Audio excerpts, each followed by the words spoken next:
the hospital too with those prices. How it be how it is. Welcome in and welcome back. We're playing Bayonet, the Longshot homebrew edition of the Ravenloft trapped in a demiplane-esque narrative. Chump change! Strahd, chump change! He's a wimp! Not compared to what I've been cooking. I'm SirFeffers, humble dungeon master at the Longshot table, and today I get the honor to play with these absolute scallywags. Say hello, scallywags. Hello, scallywags. Howdy. And thank you so much for everyone who's tuning in. This is our 4th episode.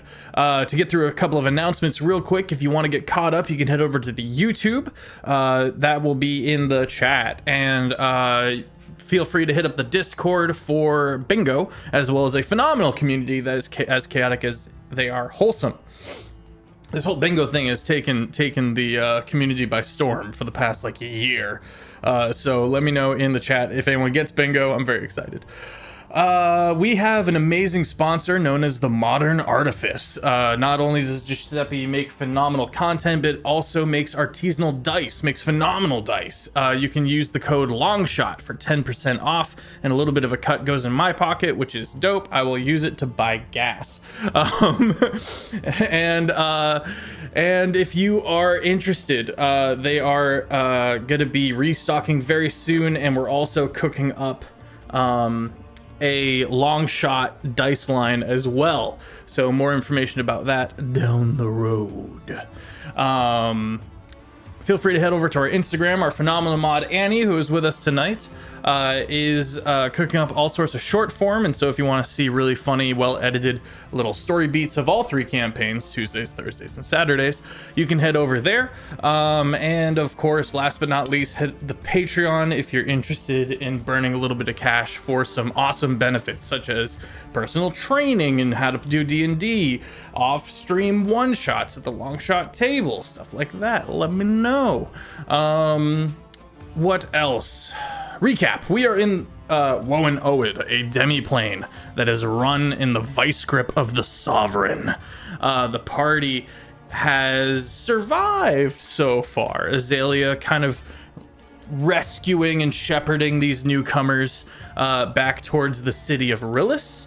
But right now we're in the tiny little village of Plea. Lexi, would you like to start us off? Hello, I'm SmolbirdLex. You can find me at SmolbirdLex. I do art, streaming, TTRPG, VTubing, and I am playing Ilia Lacrima, our Void Cleric. She's really cool, really sweet, and I think she's a cinnamon bun, but, you know, just not when the businessman's around. Then she'll... It's a little violent, but don't worry. He sometimes he likes it. It's fine. Don't worry. Sometimes. Pass it over to said businessman.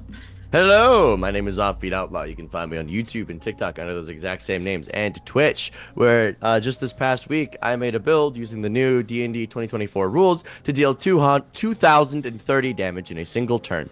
In case you don't know, Conjure Minor Elementals is a broken spell. This is my public service announcement. Please make an errata. Please publish it soon. Please! And if you don't, that monster manual better be packing some fucking heat. I play the businessman, and the businessman has a business plan. He is very excited to come to a place that is frankly just like a little bit nasty, just a little bit fucked up, just like the littlest bit weird. And he's like, damn, you mean to say I could be useful here? Hell yeah. I'm looking good by comparison. Wait a minute. Yeah, I'm trying to turn over a new leaf. Pass it to Azalea and Drak. Hi, I'm Drak or Drakoniques. You can find me on all socials at Drakoniques. That's DRAKONIQUES. I do everything TTRPG related. So I write, produce, perform, everything, anything TTRPG related I am doing or will be doing in the near future. But today, the TTRPG thing I'm doing today is playing Azalea, who is a Shadow Kai Great Old One Warlock. We're using the 2024 Great Old One. And they're very tired. Honestly, a little bit grumpier than usual. No small part due to the businessman.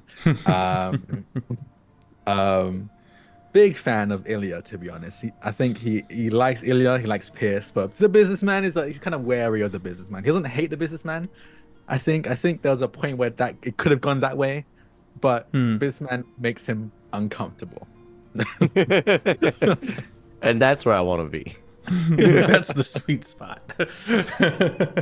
All right, well, the three of you are catching your breath. It's been a brutal couple of days, but now you're in relative safety.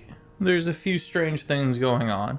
Azalea, you recently met old Mad Hatch, this witch that resided within this stone bear with one eye. And it was off-putting, but amicable. That's not how you say that word. Amicable. Amicable, I think thank they're you. both different words.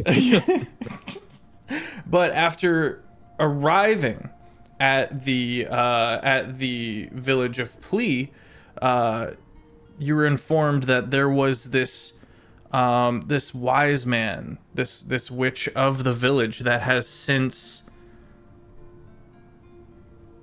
turned in some way, shape, or form, setting fires, poisoning water, a couple of different attempts at murder, and the Lord Ruslow, I believe it was, the dwarf, is at the point where he would rather. I mean the governor. Yes, Governor thank you. Bayonet? Oh, thank you. Who was Ruslow? I wrote that down wrong. Yes, thank you, Governor Balin. My apologies. Lord Ruslow was the dude that got at the beginning. Oh yeah. I immediately forgot who that was. I was like, I just don't recognize that name. You get inspiration, Azalea. Oh hell yeah, thank you. We fail upwards. And you guys find a kind of, not like an inn per se, there's not a lot of through travel here, though it is like a bigger tent that's kind of got some privacy to it, and the party finds themselves here. There's a couple of bunks, a couple of chests. There is a kid who kind of is posted up outside the tent, who's just kind of picking his teeth, you know, just kind of sitting around. And it seems as if he's somewhat in charge of making sure your inventory does not get sifted through while you are away from your stuff. Not that you really keep anything not on your person. You tend to keep everything on your person as is, but if you needed to lock something away, that's the place to do it. Everyone's just eating their lovely, lovely potatoes. And there's just a bit of a breath, a bit of a moment of peace here. How does the party want to move forward with their time? We had our long rest already, I think at the end of the last episode, so we're in the morning. Businessman's gonna turn to Azalea and say, so, what do you say we go backtrack a little bit to our friend Hatch? Start asking them some pointed questions, maybe about their goings and comings and beings, and perhaps figure out the mystery of this little mysterious arsonist. I am curious about what exactly is going on regarding them. They seemed rather strange, would be an understatement, but not hostile. Definitely not hostile. So I think maybe some talking might be useful, but maybe let me do most of the talking. Okay. Deep sigh. He wanted to be weird. That gave Thor energy. But as soon as things start getting a little bit interesting, I will be stepping in. I find it's commonplace to walk softly but carry a big stick. Sun Tzu. I never should have given you that look. Who? Good answer. It's Theodore Roosevelt as well.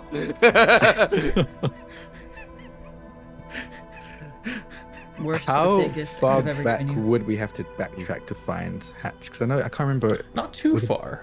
Maybe an hour or so, if I remember correctly, out of town, back out into the mountains. Before we go, we should find the sites of where he's been attacking. Perhaps there have been some clues, some markings. I think that might be where we should start. Talk to the people who they attacked, the sites that have been attacked, and see what we can get from that before heading to Hatch himself. Okay. You step out of the tent. The little kid looks at you and goes, "Wow."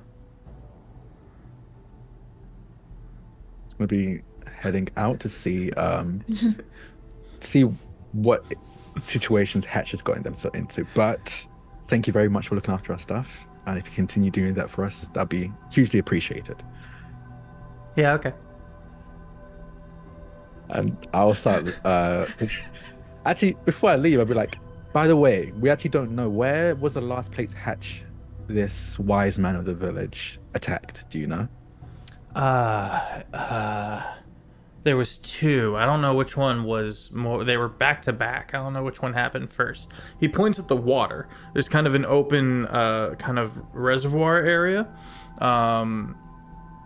where there's a lot of like these kind of makeshift tent canoes people are living on. He tried to pull someone down. He tried to drown somebody, and then the other time he was dumping something in the hot spring, which we love our hot spring. It's how we cook most of our food. It's how we keep ourselves clean. It self-purifies. So I don't know what was up with that. And then there was a bunch of arson. It was lighting a bunch of fires, but that was a little farther back. The most recent two had to deal with a forced drowning and a poisoning. Thank you.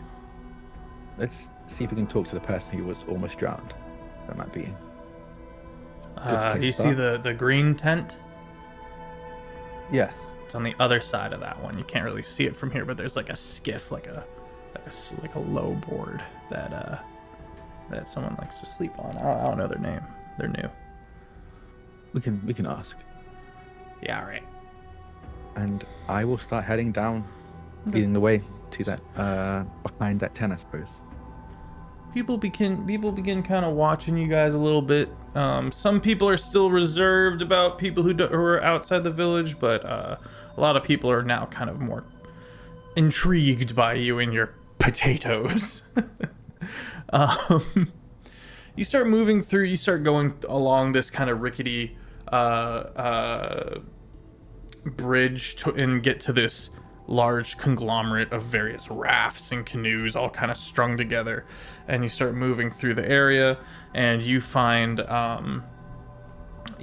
this young lad who is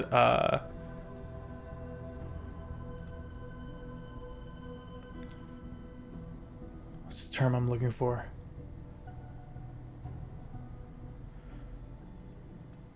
He's scared. He's got his eyes in a far gaze. He's got his knees up to his chest. And he's just kind of rocking a little bit. A little dissociative, yeah. Just kind of chilling. He seems to have also been given a wide berth. As you get closer, you realize it's not a kid. It's a halfling.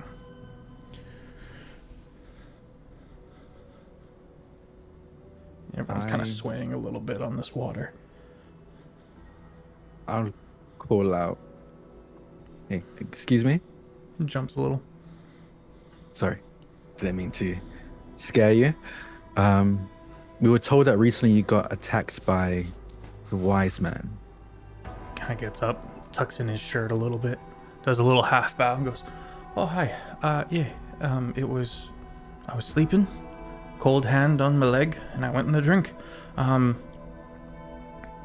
I got a good look at his face. It was him, old man Hatch.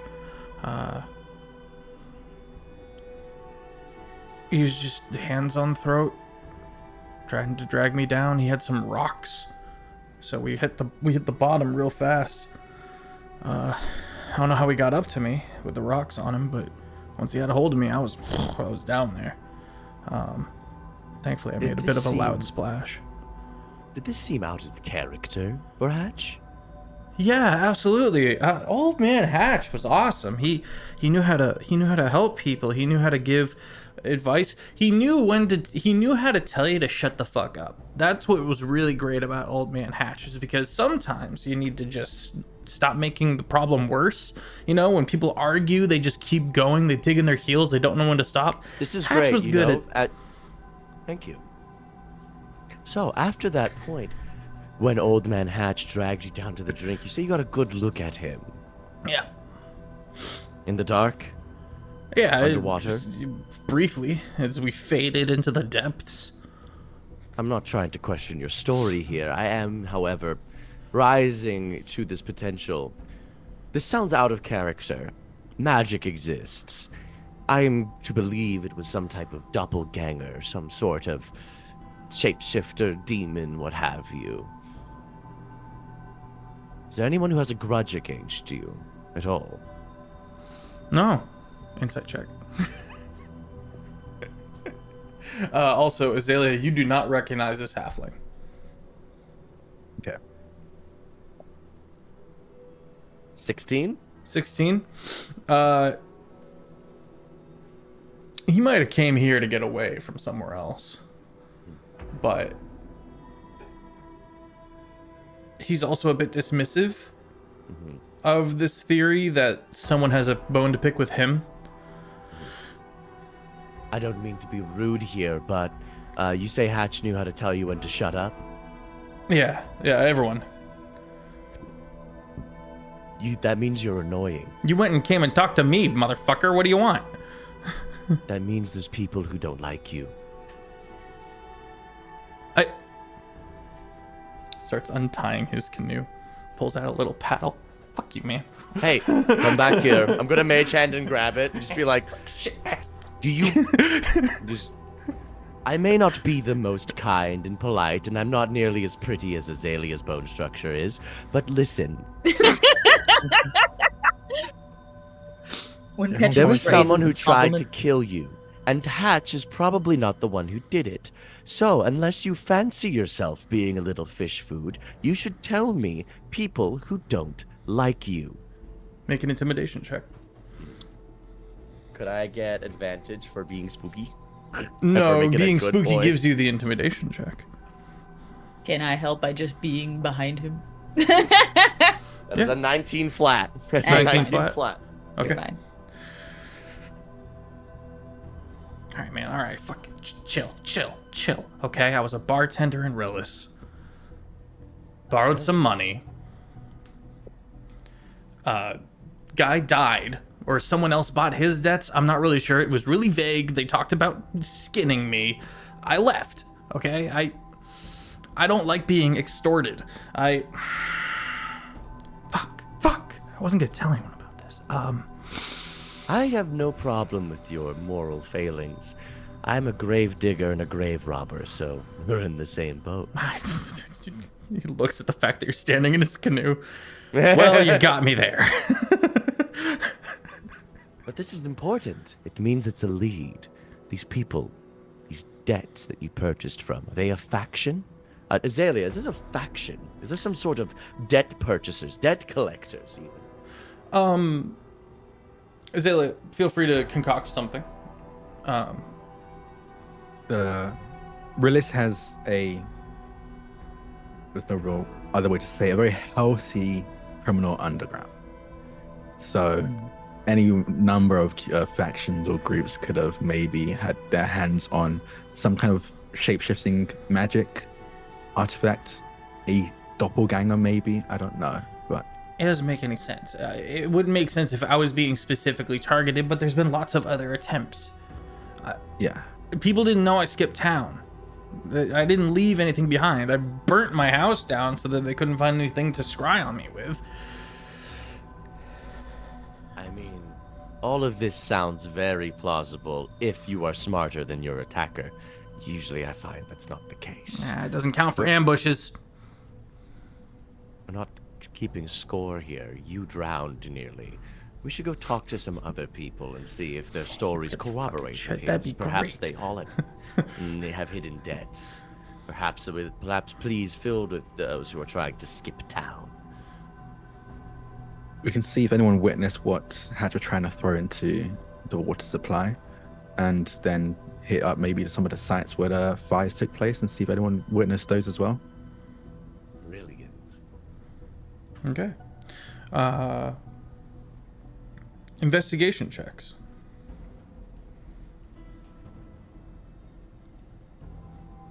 23. Damn. Got 7. Cool. No, I'll use the inspiration. I'll use the inspiration for this. Let's go, Lexi. Let's go. There we go. 15. 15. Okay. You all, the three of you, find out different information.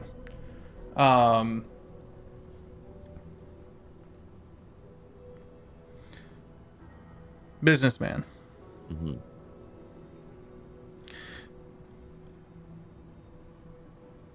Supposedly, Hatch tried to pour a dead ooze into the pool. Elia, you discover that the fire was the various fires that were started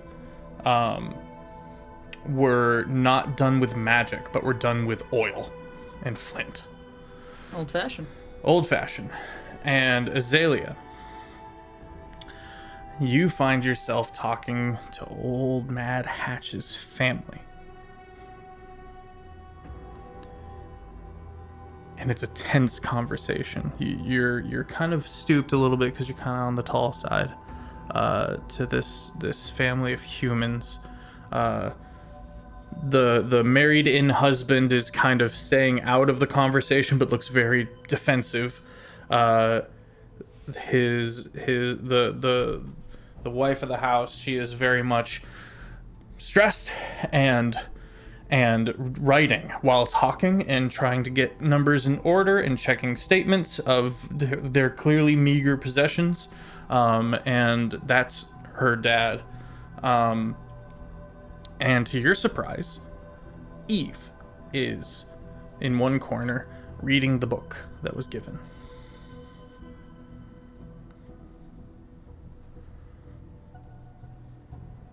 Oh, you're muted, buddy.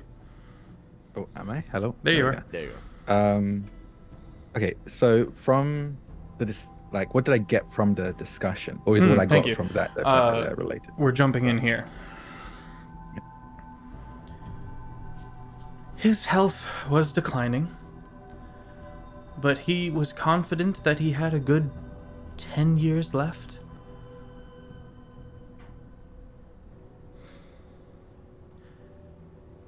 He had mentioned wanting to trek out into the city, into the ruins, searching for answers. He was, I think he was getting old and started believing that there was a greater purpose somewhere. I don't know. He was very cryptic and kept a lot of things to himself. And one day he went off. And he didn't come back. I didn't see him again until he was trying to burn down the house.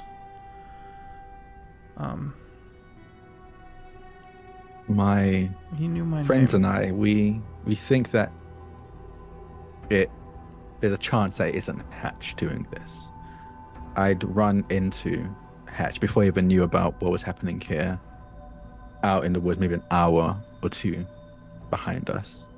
And though they seemed quite eccentric, they didn't seem hostile. If anything, they seemed kind of rather pleasant. A little bit Where nervous was- about the company. Where was he? No, you can't. Where was he? If I tell you, do you plan on going out there to find him? The couple shares a glance. Then I cannot tell you in good conscience. Not while what's happening out there is happening. He is fine, though.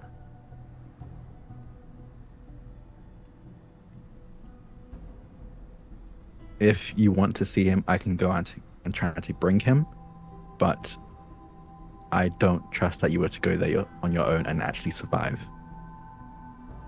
Mom, now more than ever. I think he's right. Keep reading your book, Eve.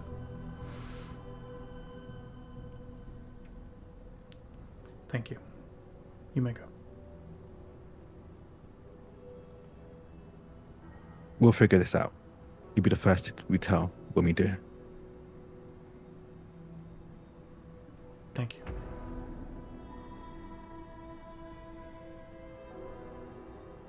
As you, well, if you depart, you begin I'll to head out, hear yeah. you begin to hear a muted argument inside, and eventually Eve crawls out a window and starts scampering away.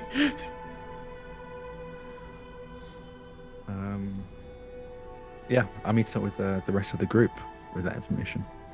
You find Elia, who is currently investigating a burnt down building. This was tents. It was a bunch of tents and a couple of like wooden lean-tos. There's only 2 stone buildings in the place, which is the entrance gate and the center part where the governor is. And Elia, you are discovering the residue of oil. You don't sense any magic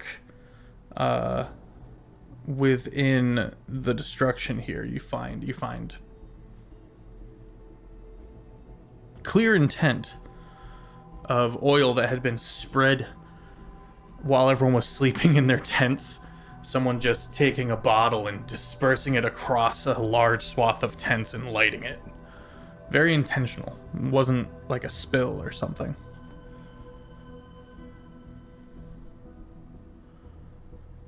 Businessman, you are also rounding a corner and coming back to and everyone's grouping back up. Good news. It was an ooze that was being dumped into the hot springs. Okay. Not as bad as I was expecting, but not great to be in your water supply. It was also dead. Doesn't sound particularly magical. Are they still dangerous when they're dead? Not really. They're just gross, and they just degrade slowly and turn into pus and goo, and it's rather Not good for messy. clean water, that's for sure. Yeah. You definitely not good don't to want drink. one in your water supply. Yeah. What did you all find? Apparently the fires were lit the old-fashioned way. They didn't use magic. Just oil and fire. Another non-magical thing. Azalea, what did you find? I spoke to the family of Hatch, and they think it's plausible that maybe he just began to lose it in the old age, but he seems certain that he had a while to go before he would become a bit too much to manage on his own. But apparently he started talking about some greater purpose that he needs to go and find. Its Maybe greater in- purpose being an hour outside of the city? That's peculiar. Yeah, it didn't quite match up with what we, or at very least what I saw. If it is a doppelganger, I'm curious to know how long a doppelganger has been with this town. Seems like we need to speak to Hatch. Talk to them about what they're doing. And you were certain that Hatch was magical. I didn't see them do anything magical in particular, but they were within a living... Do I know what that creature's name is? The type of creature that was modeled after? It was you are aware of what a bear is, yes. Okay, but you said it's a one-eyed bear, so I was It was a curious if it's like one-eyed stone bear. Oh, so was it like a cyclops bear, or was it had 2 eyes but one of them was just missing? Cyclops bear construct. Very, very large, Okay. I would say. Okay, I would so say gargantuan. Cyclops bears don't even. exist. It was just a thing built to look like one. Okay, cool. Yeah. I didn't see Hatch cast any spells when we interacted, but they were in a construct, quite a large one, almost like a bear with one eye, and that in of itself is rather magical. But Either they're very skilled at crafting, or they're magical, and then they decided to make all these fires the old-fashioned way. This doesn't line up at all. This No, is a it completely doesn't. different person. Or they're just really stupid and bad at making crimes. let's go and find Hatch. I think that's probably Agreed. the last piece of the puzzle we can get our hands on. Okay. Sam Grimm, we're leaving.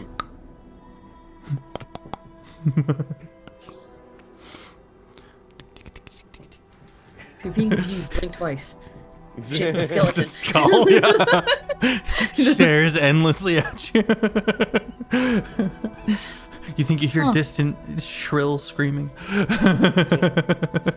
The familiar look of the void staring back. Ah, eternity. I will cast Mage Armor. Okay.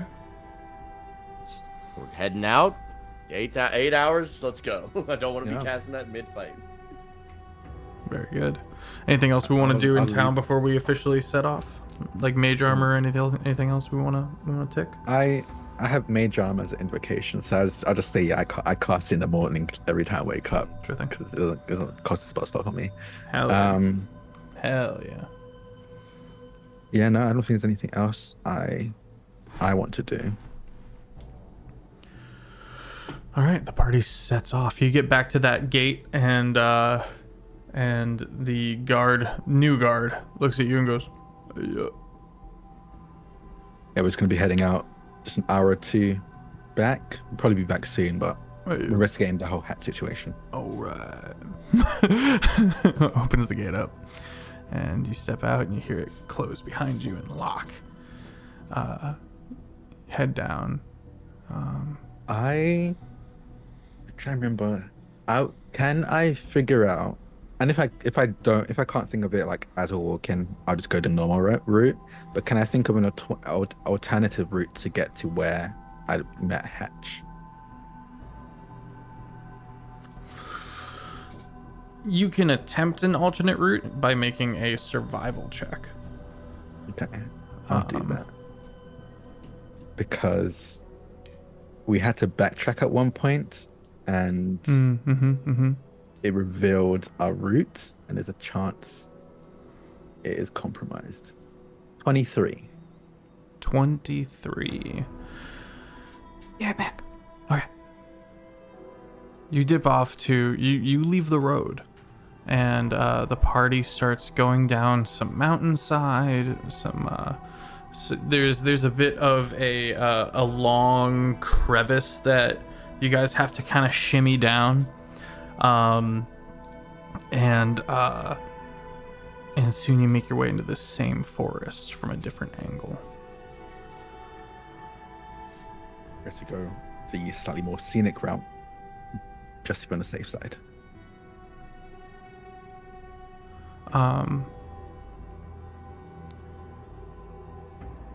You're moving through these woods. You're not too familiar with these woods. You've never made a point to delve into this particular patch of forest. And we're still pretty high up.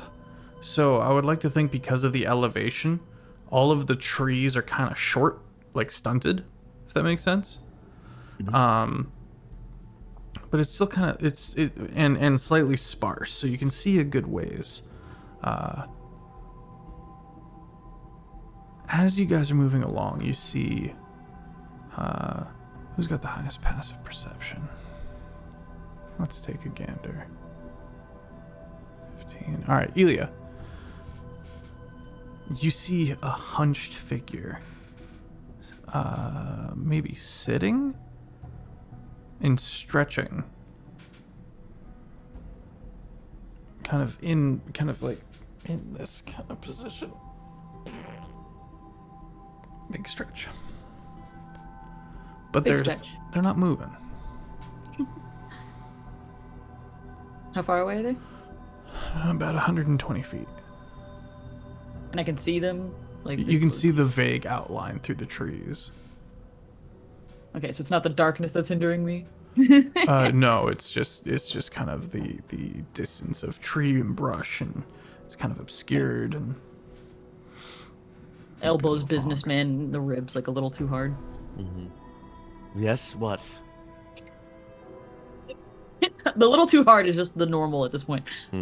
But, do you see that stretchy little man over there? I've never been particularly good at seeing, but I guess. Gently Azalea. taps Azalea's shoulder. Just like, you see him right there.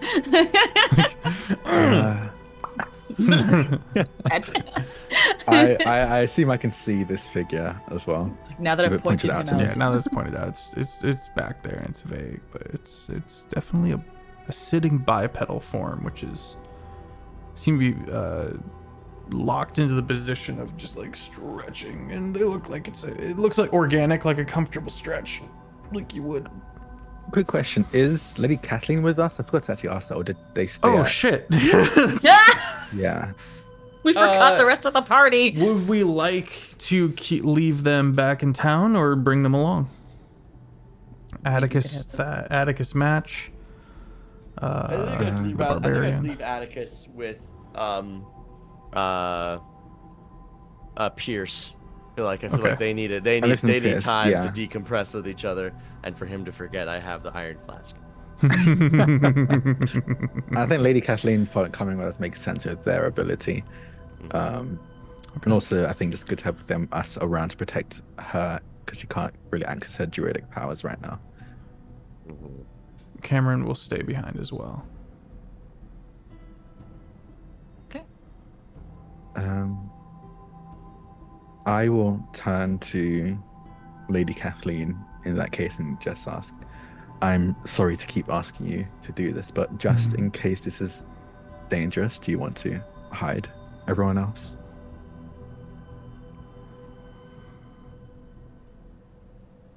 Yes. And you watch and feel alone once again as the other members of your party disappear. I'm going to get a bit close and see if I can get a better look at who or what is there, and if it's fine, we can reveal ourselves. Elia makes an uncomfy sound and just like, okay.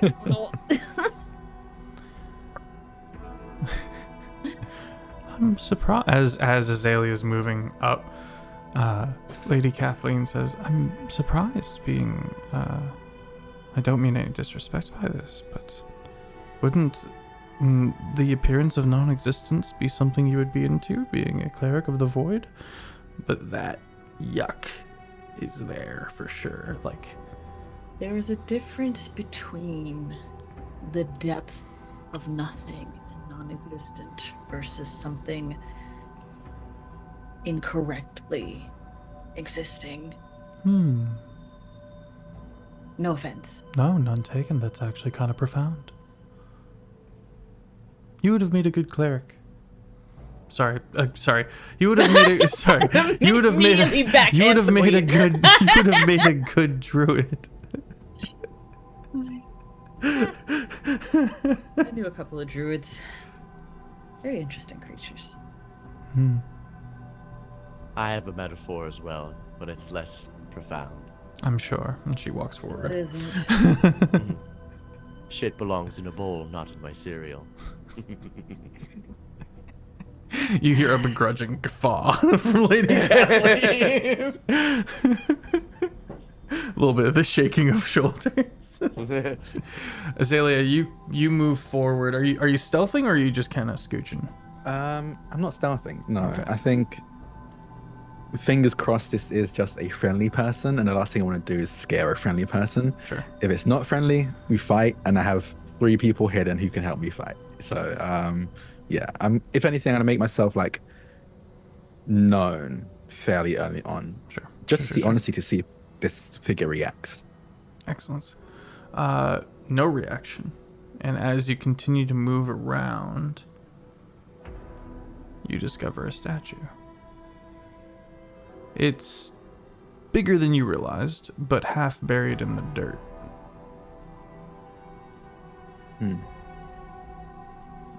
I will get a bit closer to the statue, take a good look at it. Make a medicine or an arcana check. Oh no. Medicine or arcana? No. I'll go medicine. Not good, an 8. Okay.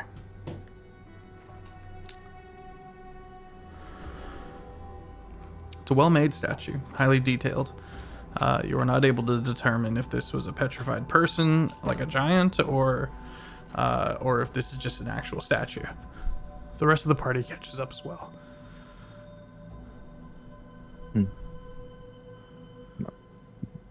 Good news. Not dangerous. Just seems to be a statue. Pretty good one. But That's a kinda like- petrified person. it wasn't a statue, though. It was moving. Static. It was static in form of a stretch. That is a petrified person. There is no reason to make a statue look like that, as organic as it does, in the middle of the woods. This is a person. There's no way. This is just vibe checks. This is not any. No, you're good. Well, I've seen honestly rather detailed statues of more mundane positions, so I Ayo. Yeah, but said Why would you mundane. leave Don't it have if I make a statue, I'm putting it in a museum or my front lawn. I'm not leaving it here. How do we check? Can I make an Arcana check on the statue just to make sure it is just a statue and nothing more? And nothing more. There's a 23. 23. This is just a statue. Oh. It's in a very human and very natural appearance and stance. It is very well crafted. But there's little tells. There's little imperfections. A chip here, a chip there, kind of gone awry. And with an Arcana check, you would sense that it is simply made of stone. There is no curse. There is no transformative. Petrification. Yeah, no petrification, no transformative magic. Heck, this thing wasn't even summoned or or manifested. It was simply chiseled out of stone and left here for a very long time. And You can see happily wrong. a few pieces have chipped off. Oh, Azalea's right. This is just a statue. I'm finding Does wrong. in weird this shit like instance. this pop up everywhere all the time. Well, we don't entirely know what the story could have been. Very easily could have been they were transporting this at some point to Plea or Rilis and were attacked on the way. I don't know, but it seems just like a statue. Don't seem to recognize of who. I'll crouch down to kind of like get a better look at the face. Do I kind of recognize the faces of someone or some figure I would know I don't of? recognize the face. No, I don't know. Whoever did create this though, very good at their work. They're very good with their hands, clearly. It's a bit hopeful and endearing to see someone wanting to partake in the arts, even in a place that feels so, no offense, a bit dreadful. None taken. This is all we've known. Probably all we'll ever know. Nice. The businessman touches it. Cold granite. Why granite? I'm gonna like look at the base and be like wet and try and find like a date if there was like a signature on it of who made it. You would have to excavate it a bit. Half buried, yeah. I got mold earth. Okay, oh hell yeah. You start That's true. moving, you quickly begin moving the dirt and the soil out of the way. And to your surprise, you start finding more statues that have fallen over, that have since been buried. Also in various stances of revelry. Is it the same person or all different people? All different people. I don't like any of this. This is not good. This person has got so much time on their hands to be making statuture. They barely have time to eat. I don't like any of Quite this. nice that they will have the chance to just create for the sake of creating. I think anyone would want that, hopes for that, especially here. If I'm making a imagine nature they hope check. for it. But they dump it? Nature. They make their art and then dump it in the ground? I'm rolling awful. 5. This poor artist, what if they're just going crazy trying to say something a certain way, and the only way they can do it is carving these pieces, but nothing is coming out the way he wants to say? Well, then go to therapists, I guess. Why are you doing Expecting a this? therapist here is the most insane thing that's come out of your mouth, and I've seen a lot of things come out of Oh, it. and yes, and an insurance salesman's about to become a thing too. So I guess that's crazy. Mm. I'll just install the whole medical system then, so I can rip everyone off. I will break both of your legs and shove them into your mouth. Great, and then no one gets healthcare. Maybe I should have brought Pierce. He started it. Do you think the stone is related to our friend Hatch? You said they had a stone Maybe. construct. Yes, they had a stone bear construct. It seemed like quite a bit of a departure, going from very much humanoid to a bear. So I don't know if it's directly related. They're both stone, but beyond that, I don't know how they may be related. Both stone and these are very much not magic. I think you saw.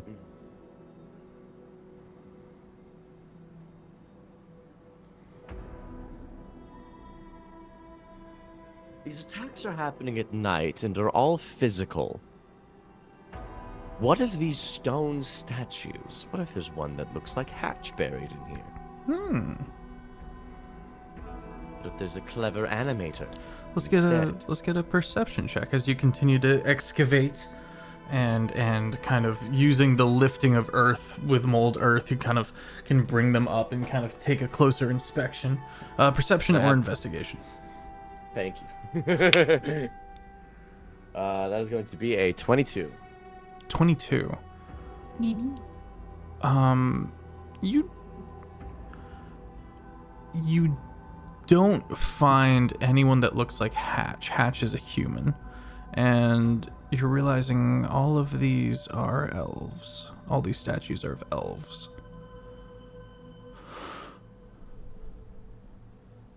This is odd. Do I know of any as an elf, do I know of any famous, like, do I recognize his craftsmanship? There's a lot of statues. There's a lot of busts in the ancient mega city of Rillis, and these do seem kind of on par with what you would see in some of the various parts of the dungeon of the city. Okay. In the city proper, a lot of these statues would have been destroyed, as they would have given potentially hints to the actual history of Rillis. Okay, so that's what we're looking at right now. We're looking at history of Rillis before. Potentially. Okay.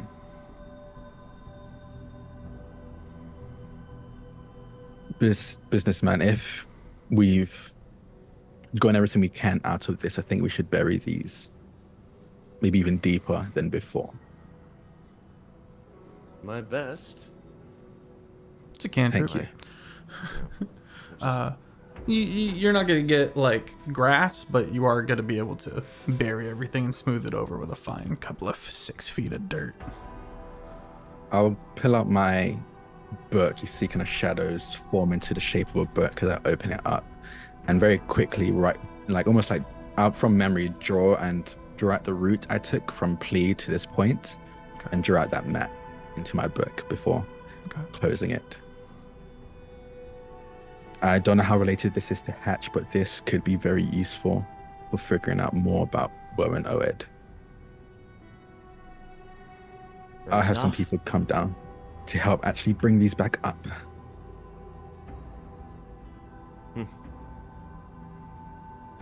We should keep going to find Hatch, though. We shall. Okay. Party continues onward.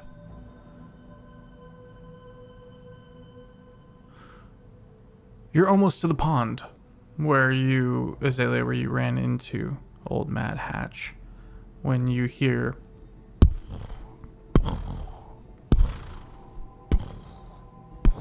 large footsteps, and you see off to your left, through the trees, a large stone construct of a bear with a singular eye, and this thing is big. This thing is big enough so that the inside would make for a snug, cozy, one-room house.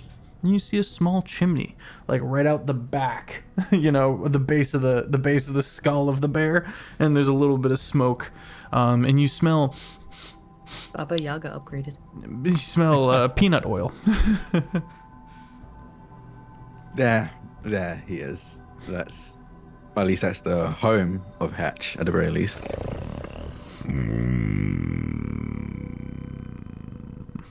I can't remember the name that he called the bear. Uh-oh, me neither. I I don't know if I wrote down the bear name. Old Man Hatch.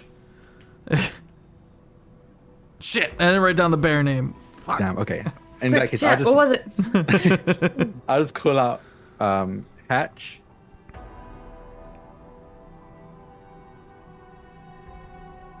The bear begins to back away. Hey, Hold on. just want to talk to Hatch. We met not too long ago, remember? We want to clear your name and plea. The I'm also bear. curious about what that smell is. The bear. You I know two of y'all have some decent perception. Yeah, 14, 15. Azalea and Elia. You hear, "Oh, there's someone there." And then the bear turns and begins quickly moving away. Moving through trees, and you hear the splintering and breaking and cracking of the forest as it starts making a trench. Azalea, you know this spell. I'm gonna grab Ilya and I'm going to cast Dimension Door, just teleporting inside of the bear. My goodness. How far away is the bear as it's running? About let's just say 60 feet. You go to Dimension Door, and you go to Dimension Door, and the bear seems to like pause for a second, and you teleport, but instead of teleporting into the bear, you teleport into its hand. It manages to intercept in some way, shape, or form. There is arcane magics protecting it, and its giant paw seems to catch you and boom, put you on the ground, and looks over you and goes, Both of them? yeah, roll initiative. Why are you always putting me in these situations? Ugh. Sorry, I don't know when the rules change on me. Now I rolled good. Yes, that's damn it. true. This I is rolled the an- first time you've seen that. You've seen this is absurd. You can't catch someone who's teleporting. Yeah, 16.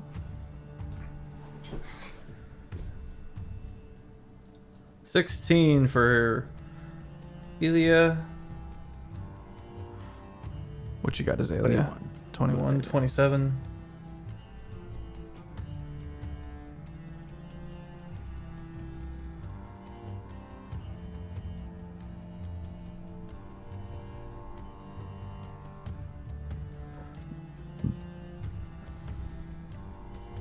Okay, businessman, you're up first.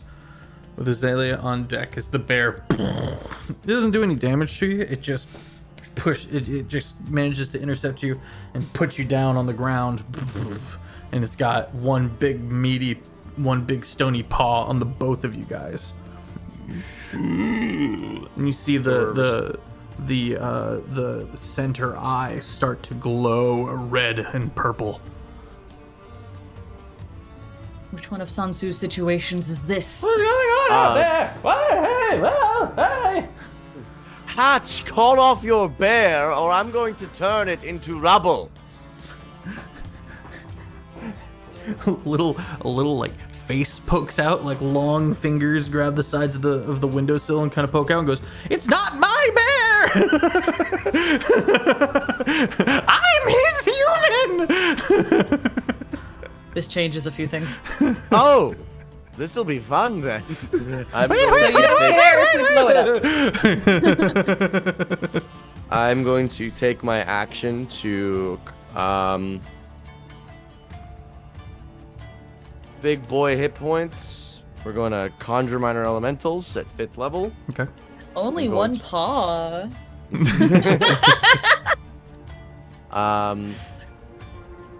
Bonus action. I can't do nothing. I'm just gonna sit. And now, actually, no bonus action. I'm gonna command the skeleton to attempt to arrows.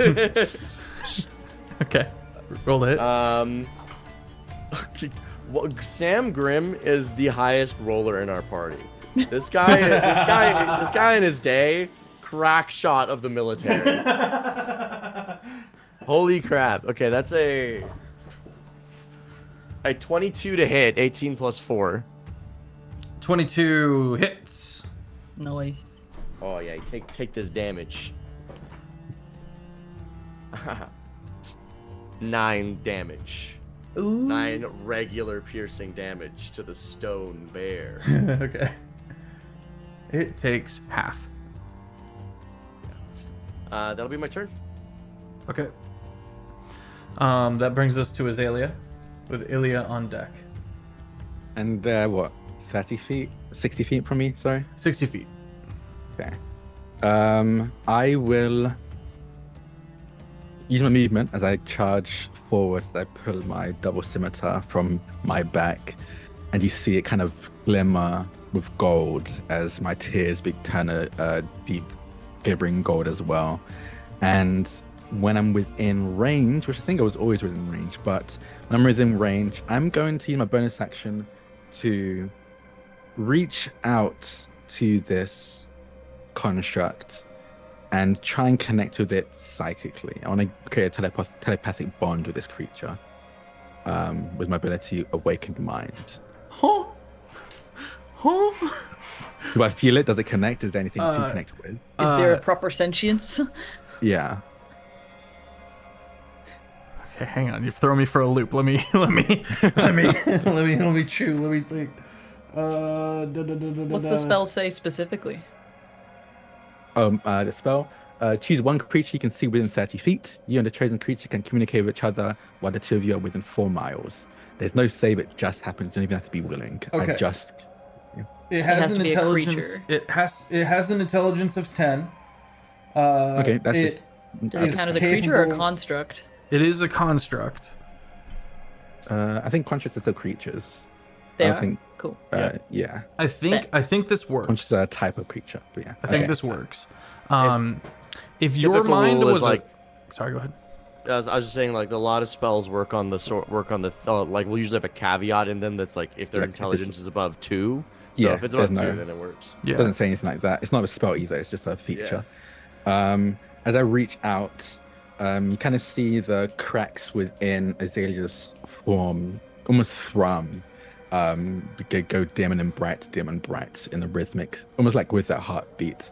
And then you see maybe any imperfections within this construct seem to do the same. It starts to glow a gold and thrum in time with Azalea, and that's just a free action. And then I'm going to cast, for my action, I'm going to cast Mind Sliver. You have to Okay. make an intelligence saving throw. DC 17. I rolled a 16 plus 0. So it fails. So it takes 2d6 psychic damage, and that's 9 damage. Okay. Okay. And the next saving throw it does, you have to minus 1d4 from it. Okay. And then as a bonus action, I'm going to trigger my telepathic bond and trigger Clairvoyant Combatant. You have to make a wisdom saving throw DC 16. Minus the D4. Yeah. Said wisdom 16.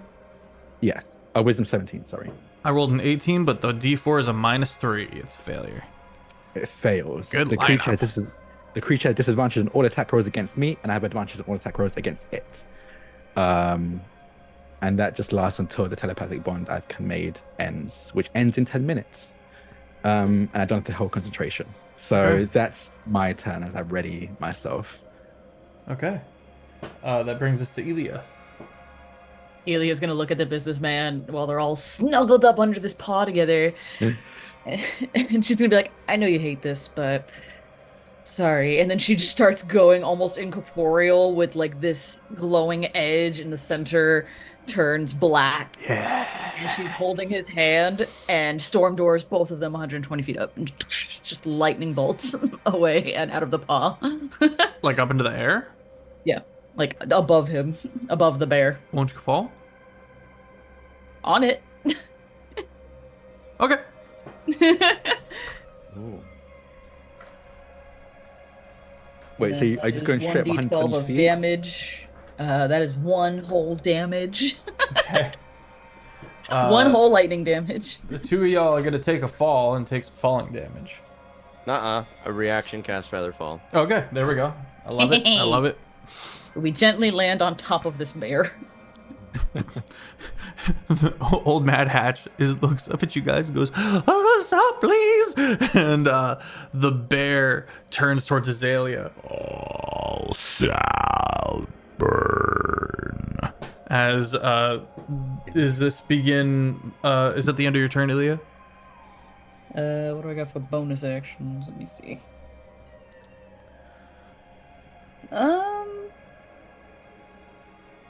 No. Just kind of was like, hey, buddy, is there any way for you to get out of there at all? It's like a tour. No. Please stop hurting my bear.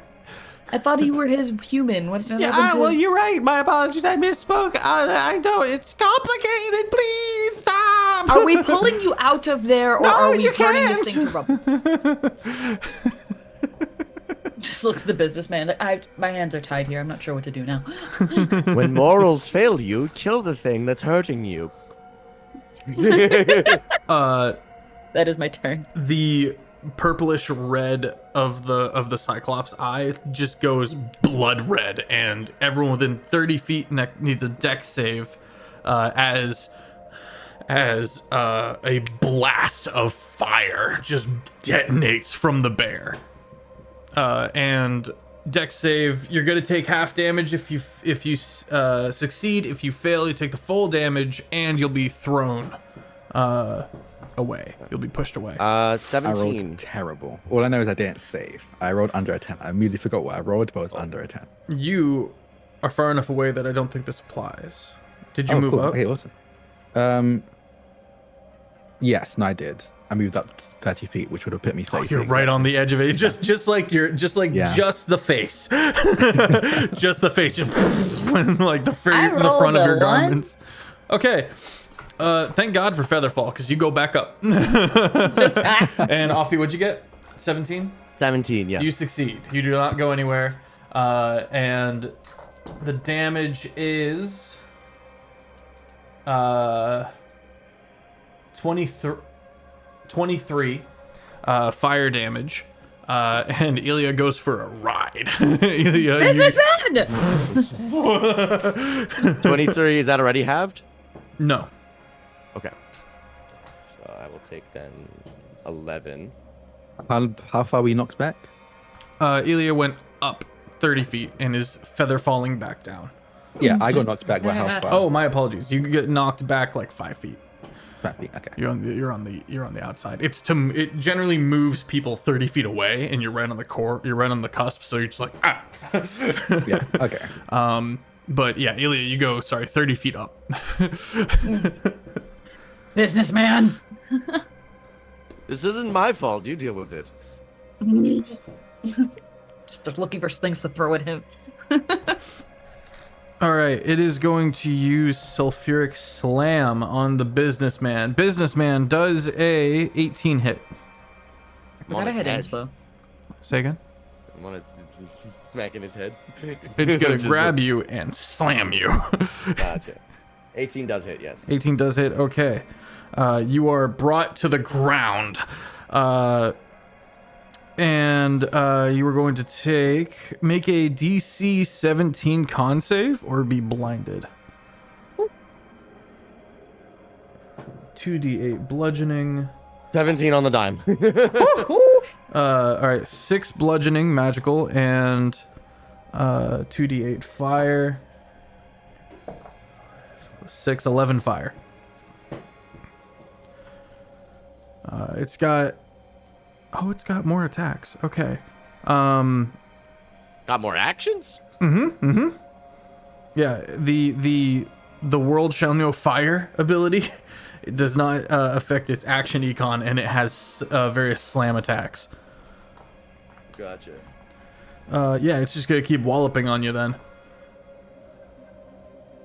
Well,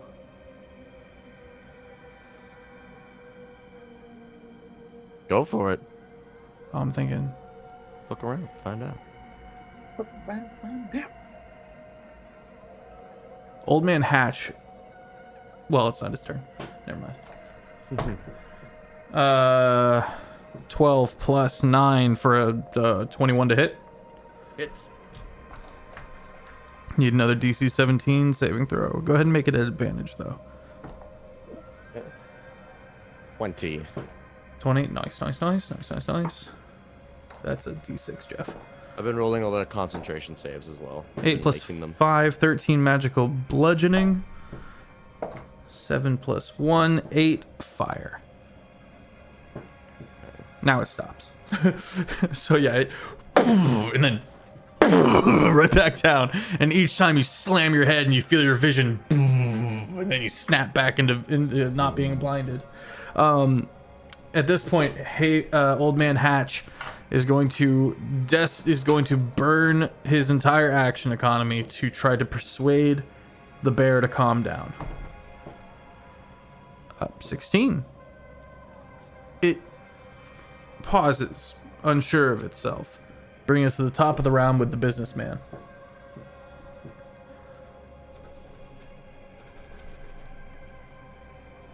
Hatch, I need you to give me one reason why I am not putting both of you in the ground. The fuck did I do? You own this thing is your bear or it's human, therefore I am going to be putting both of you in the ground. Yeah, it's fair enough. Reasons. Now.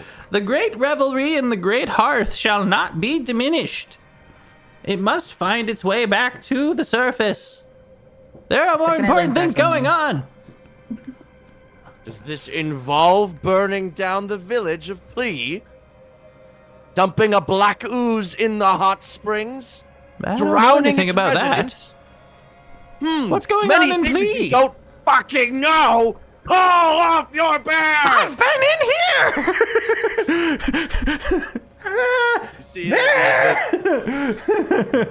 You see He's already burned his action to persuade the bear to stop fighting, and it does seem unsure. I'm going to tentatively drop concentration on Conjure Minor Elementals, and the acid that was bubbling just An acrid pile of dirt from behind in the distance. How long does Featherfall take to fall 30 feet? 60. It's 60 feet around, and you're safe. Okay. So you're good. You alight. The bear. Stupid fucking bear. Azalea, you hear in its mind, stupid fucking mortal.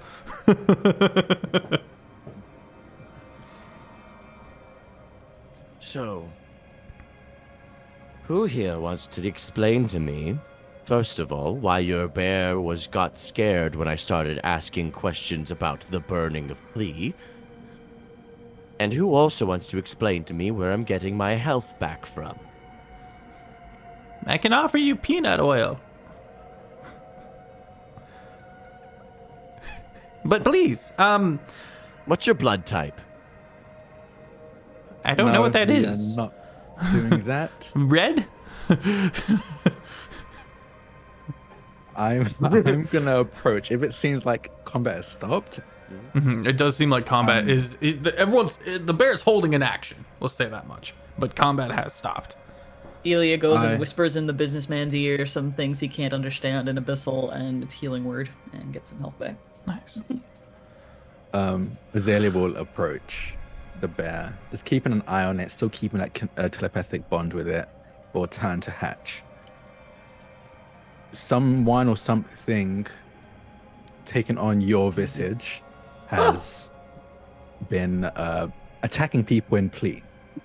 And everyone's convinced that it is you. No! I have family there! I wouldn't hurt them! Well, apparently your family's home was one of the places this doppelganger almost burned down. I'll fucking kill them! Is that me stronger than And he you? goes, and then he, and he goes, Can you explain what your situation is right now? What is your relationship with this What is happening? construct? okay. So, eventually the bear begins to calm and kind of nestles down. So you're a little eye level with Hatch.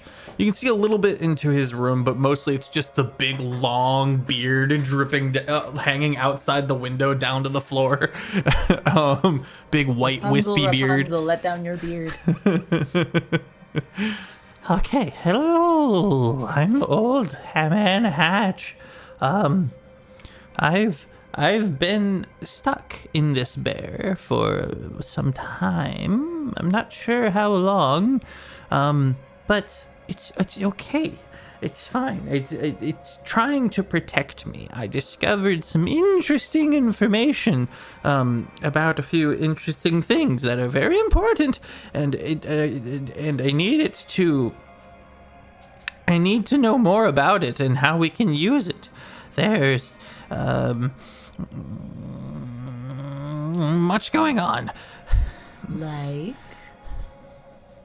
Is it related to this greater purpose? I think so. Explaining will get you out of jail free card, possibly.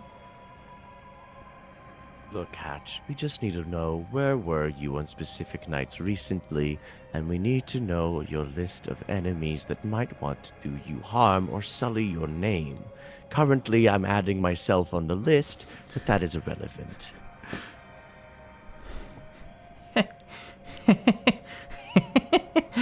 I've been here. Welcome in, Raiders. Hello, friends. I've been in here. I haven't been able to leave. There's no door to this bear, and teleportation doesn't work. I can't get out. It keeps me in here. I was in the mega city of Rilis. I was in the dungeons, moving around, finding some interesting informations. There's. You've been to Plea? Yes. Okay. We were just there. There's a hot spring in Plea. And I've always thought that was fucking whack. Because it doesn't make any sense. It's inside of a city ruin, right? So I was trying to get under it, and I did. And there's someone down there sleeping. I call him the Coal Man. He's like an ember elemental person or something. I don't know, but it seems important, and I think he's hiding or hibernating from the specter. And I think he might be important, and I've also discovered this. And he disappears, except for his beard, which just kind of, slides into the window somewhat before sliding back out as he comes back out. This, and he's gonna hold out some writings of his discovery. The Great Revelry and the Great Hearth is what I'm gonna he's very calling it. quickly, like the moment they start like frantically showing this, especially after this bit of information about someone sleeping within the ruins, I would like to just very suddenly teleport with Raven's Blessing in front of the window to almost like body block as they kind of push the writings out or cover it up with my body. It's like, wait. Stop talking. I'm going to connect with you. Okay. And I want you to tell me everything. You telepathically. can't. Not while I'm in here. construct So is you're very doing frustrating. important business inside of a bear that no one will ever know about because you're stuck in the bear. I didn't choose to be in the bear, but the did bear's you end up in the good. bear? The bear is good. It belongs to this coal man, and I think it's trying to protect me. It doesn't take Inside a orders dangerous from me. associated I can with a fiery vaguely creature. say again. Sorry. So you're inside a creature that attacks things, but is associated with something that could possibly ignite buildings. This coal man. I suppose. Okay. You're being kidnapped. He's being kidnapped, right? I This is hope kidnapping. so. Otherwise, Is that guilty. familiar here? Are we? Do we not do kidnapping in Woe and Owen? Is that We- what this? Don't know. We still have no idea who this person is parading as Hatch. And at that- It could be the coal man, but we do not know. Many different angles that this could be, but for now we shall take a break and we'll be right back.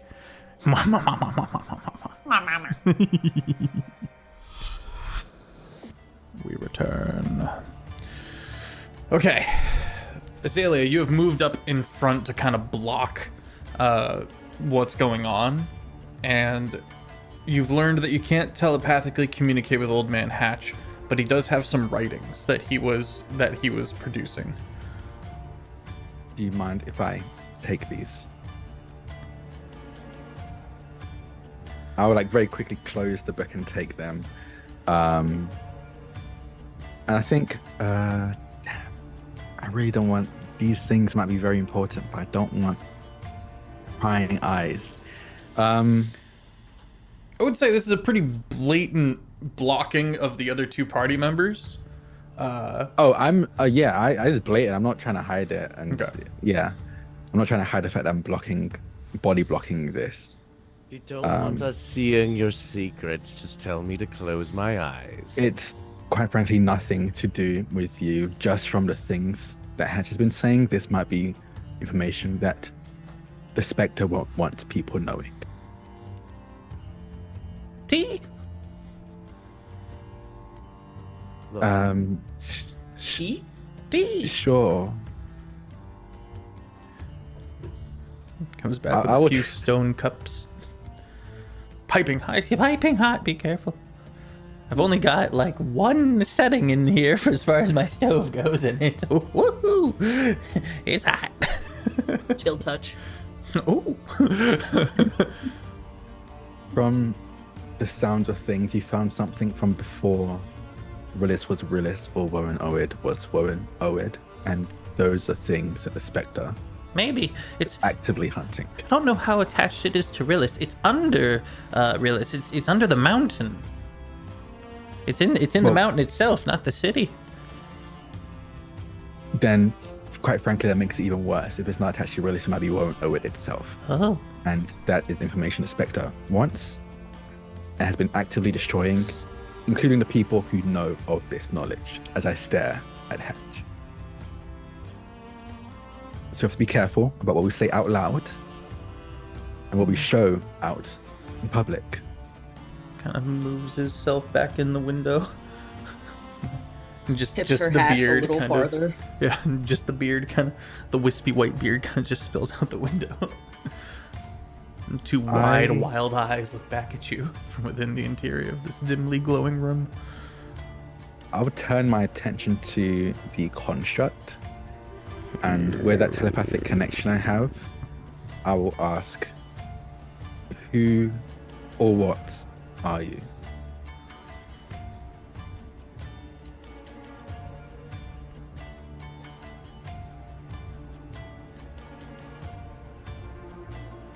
I am Bjartskjuler.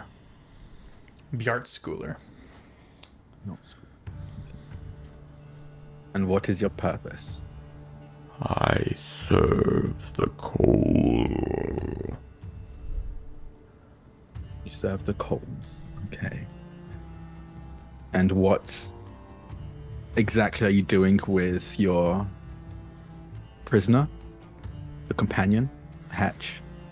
It projects a mental image into your mind of You see the mountain that you stand on, and you see that it goes, your vision goes down into the earth and deeper and deeper and deeper until fields and fields of lava swirl and cultivate and bubble.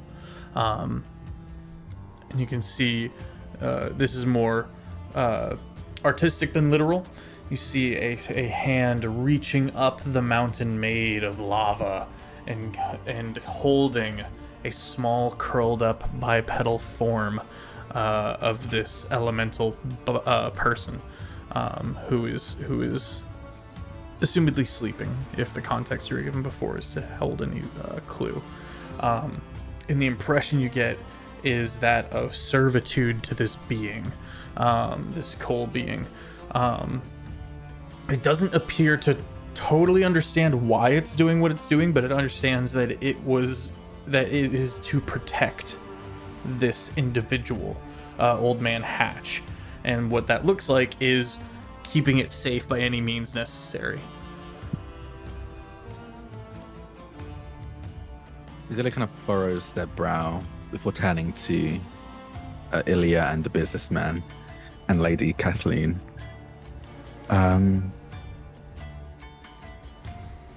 Weird and unusual as the relationship is, Hatch is telling the truth. It does seem to be protecting Hatch on the orders of this coal man. Doesn't seem to understand why, but it seems just barely more intelligent than a child. And it was being told to do something, and he's doing it. I was discovering this information. I was down in the mountain proper. He says, whispering, just like a wheeze from within the darkened window. Excuse me. And when I found this entity in the mountain, the bear showed up and fucking ate me.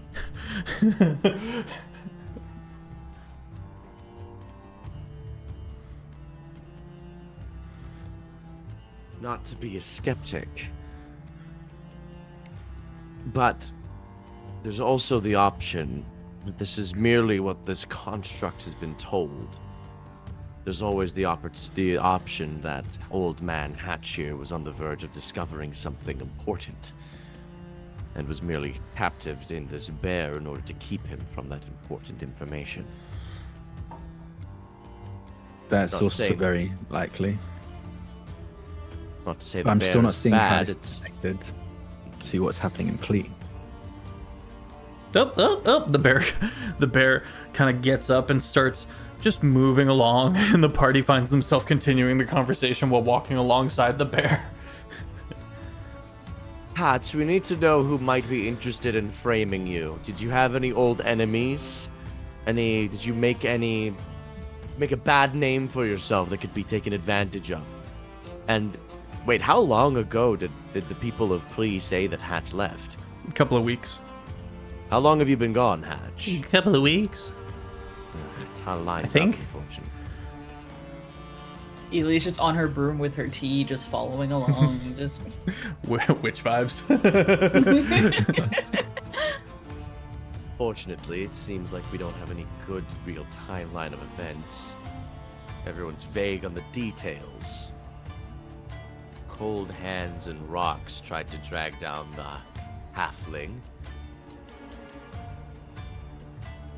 Whoever this is, it's a construct maker. Or at least they're taking advantage of constructs. The coal man might even very well be a construct. This is a thread that leads to a far greater strand of rope. My thoughts exactly. I don't think you're under the same page as us, but thank you. do you have any biscuits in there? Just go. Let me see what I can find. And he starts rummaging around. the long beard slowly winding back up into the room. Elia just starts braiding it. And then you hear as the braided part's in, oh, that's lovely.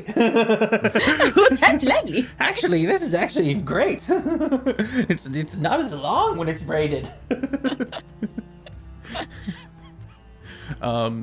He comes back out with some very hard tack. You know, you gotta dip it in your tea to be able to eat it. I make what I can. I do what I can. I do what I can. And I haven't been idle in here. I've been theorizing and philosophizing and reading and trying to find out more. Studying these statues as I can. Can you send a familiar in there or something, businessman, to like look around? Am I allowed to send in a familiar to take a peek? Oh, I don't know. Should we ask the bear for permission? He kind of reaches a hand out, and it's a bony hand that kind of just scratches behind the ear of the bear. Hey, we're gonna try something, okay? You need to be fucking cool. We'd be cool about this, man. Be chill. Would you like to ask the bear, Azalea? Yeah, I just asked, is it okay if we have a friend enter and join Hatch in there? Friend, no. How about a familiar? He said no. He said no to a the owl. friend. How about a familiar? Not us, just a. It looks at what it sees to be just a bird, and go, no nests. He's very polite. All right, now go in there. Oh. All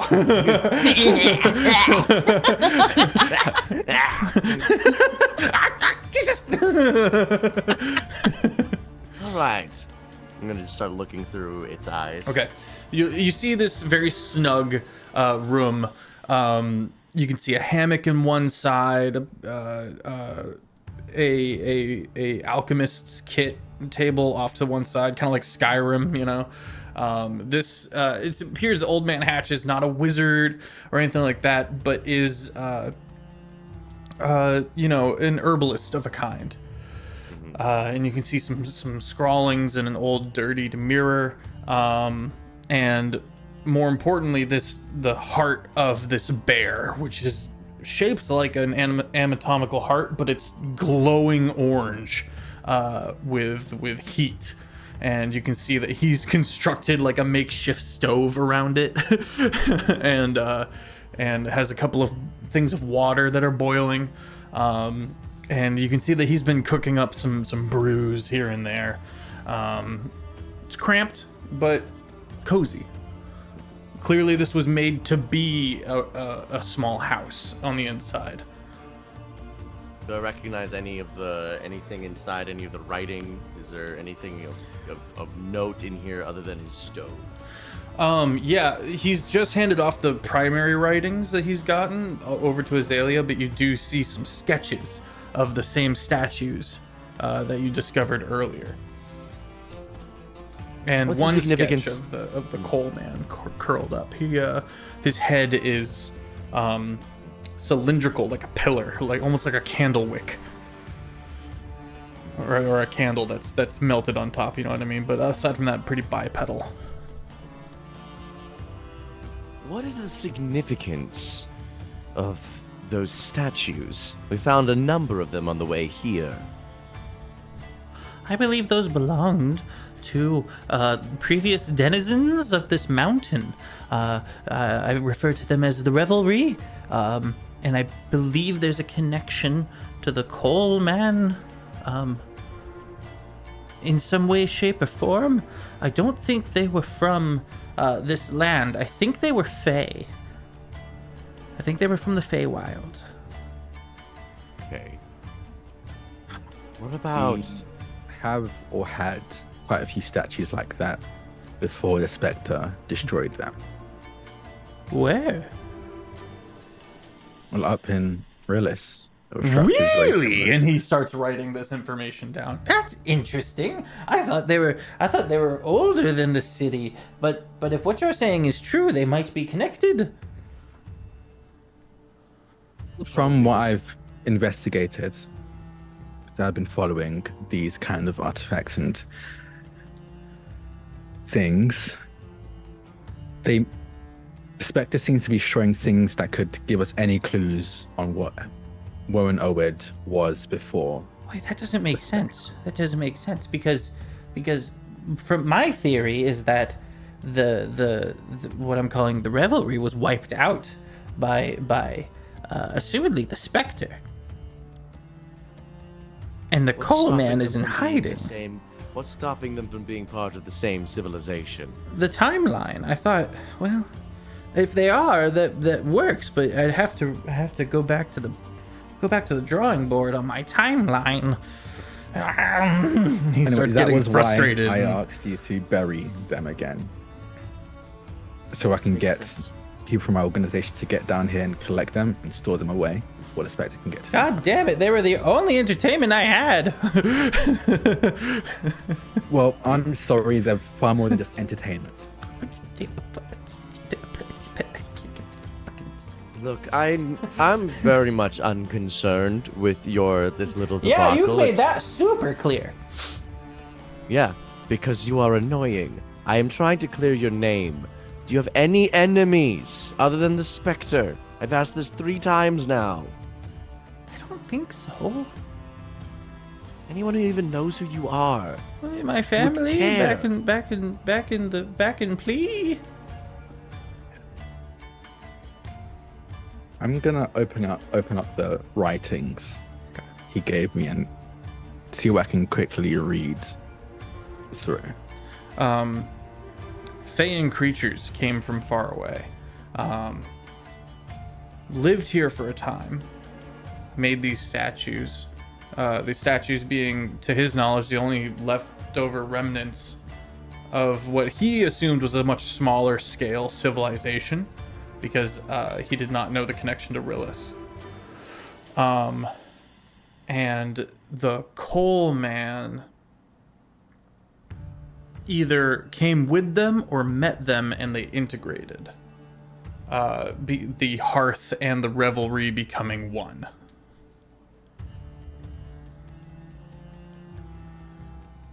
I think they were wiped out, and I think the Coal Man went into hiding or went into a stasis of sleep, biding his time.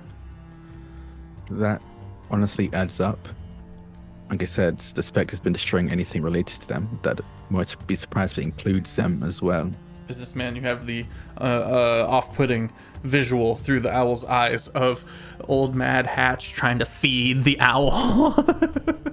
I was just gonna... Don't feed him. Oh, God. Look, now you've killed it. I'm so sorry. Just slap the bird. Back to me. It's a magical creature. It doesn't... Oh, my... His beard is now ornately braided with suddenly random silver pieces and a few protection runes from the void. Okay. Oh, this has been entirely frustrating. I can make you a map. Yes. That would be great. I do think this comment might be our next stop. Alright, let's get back to the city and inform everybody that they're being assaulted by a miscellaneous doppelganger. I'm sure that'll do wonders for morale. Please,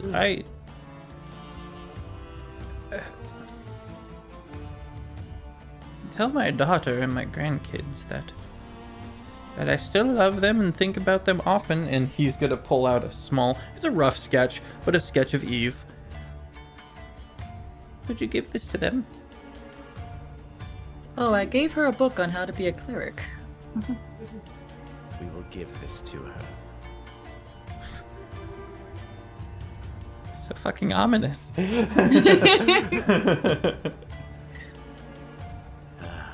With that map, would be perfect. Yes. I'll get to it.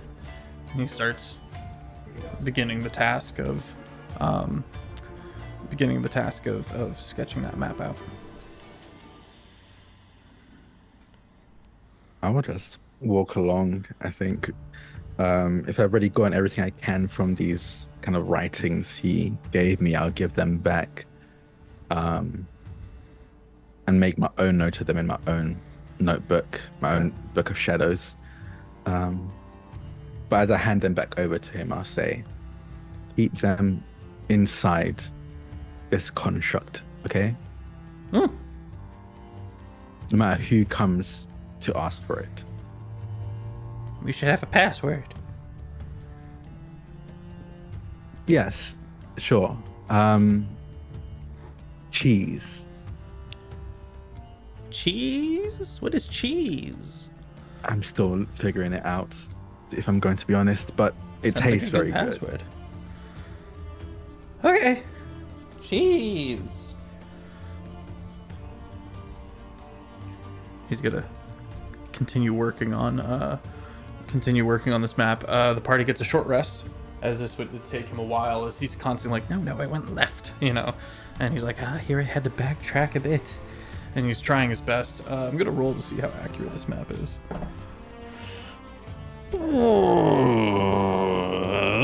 It's not awful. It's a 10. So he eventually finishes a map and hands it to the party. It's not a great map, but you will be able to use it as a loose trajectory. Hell yeah.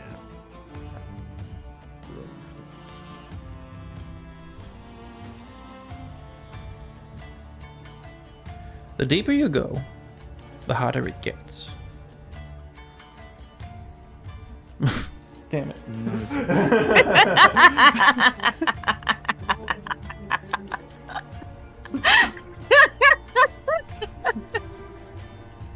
Somebody clip that. There you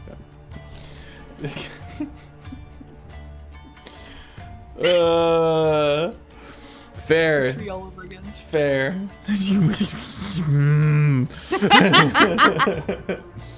The tree was worse. The tree incident was so much worse.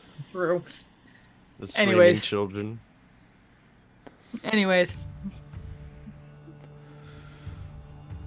Thank Alright. you. more difficult. I think I recognize maybe the top half of this map, but everything else is new to me. So it's gonna be a bit of an adventure for all of us. You'll have to go up and then down. Okay. How away are we from Rillis? Don't you think we should maybe get there first and then come back? Or... Well, Rillis is through the dungeons up. I know that path like the back of my hand. What we're going to be doing now to come go after this coal man is going to be a bit out of my field of knowledge. Either way, we have to go through the dungeon. So we can head to Rillis first if you'll want. I think we should hit Rillis first. Get set up. We have valuable cargo, as he looks to the druid. Honestly, good point. I concur. The sooner I can Realize get we'll to set the up- city, the sooner I can get some anonymity and get some people gathered to me and start setting up a base of operations. Yeah. Let's head to Rillis. Excellent. Let's. Bye. Goodbye, Hatch. Stay safe. Here. He's going Stop loading all to. his junk. He gives the party 6 pots of greater healing. Ooh, okay. They taste god awful. God awful. But they work. It does the job. It does the job. I'll give him one of mine, or at least save one of mine for Pierce when Nice. Andy's back.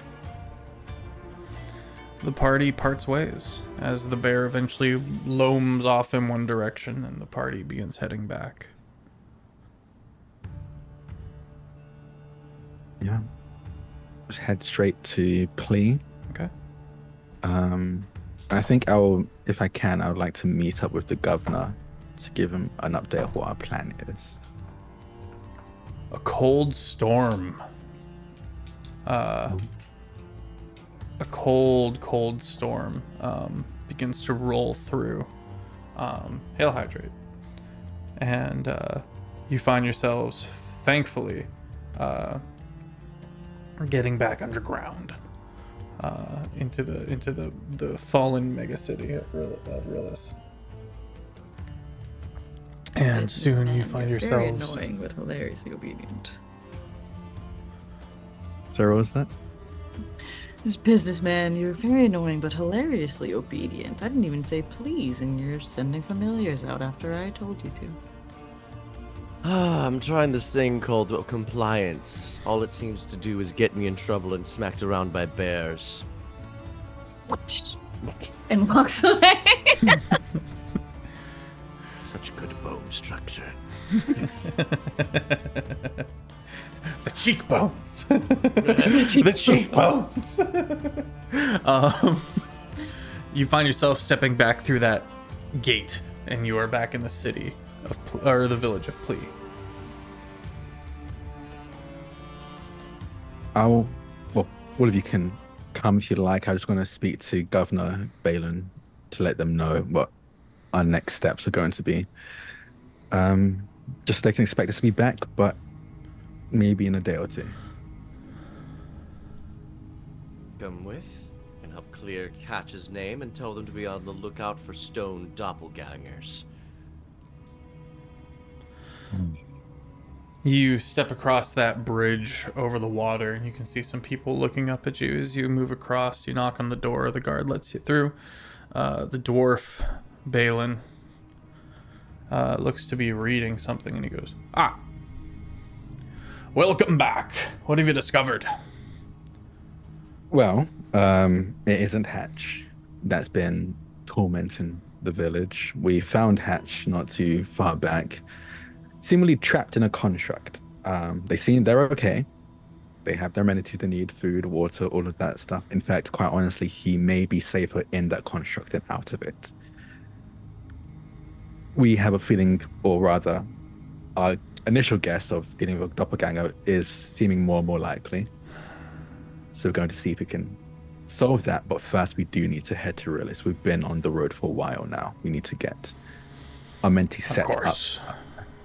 Of course. Well, we'll be back. Can you do that memory thing where you hold a string of vision and show it to somebody?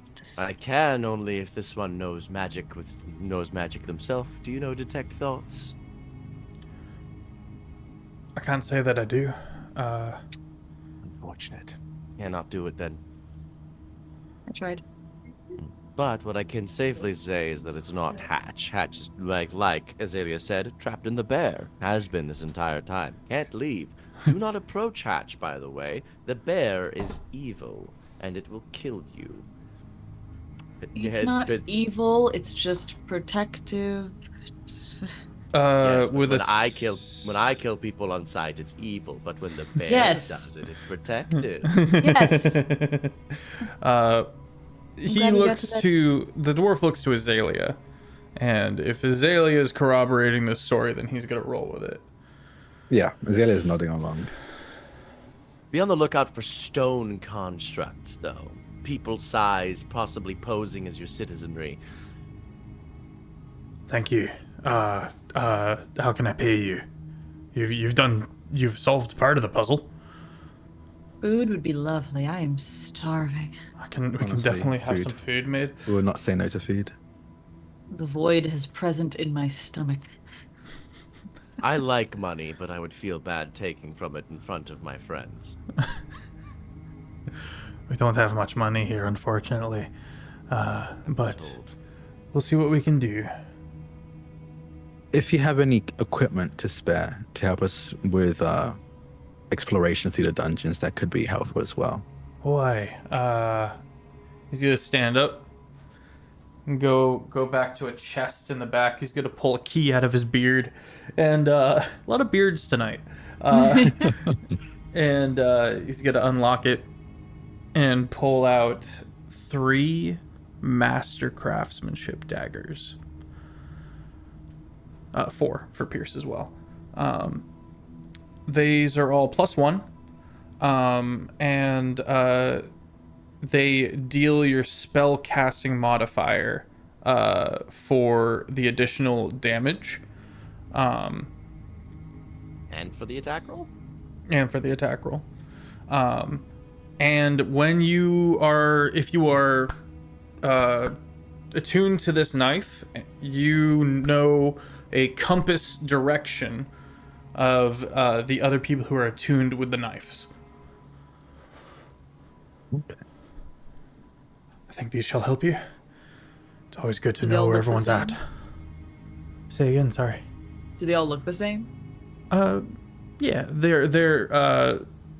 they've got these kind of ornate grips that kind of have ridges for the various fingers, and kind of hook around on the back end, and then it's a long serrated curve, kind of stiff, nasty looking things.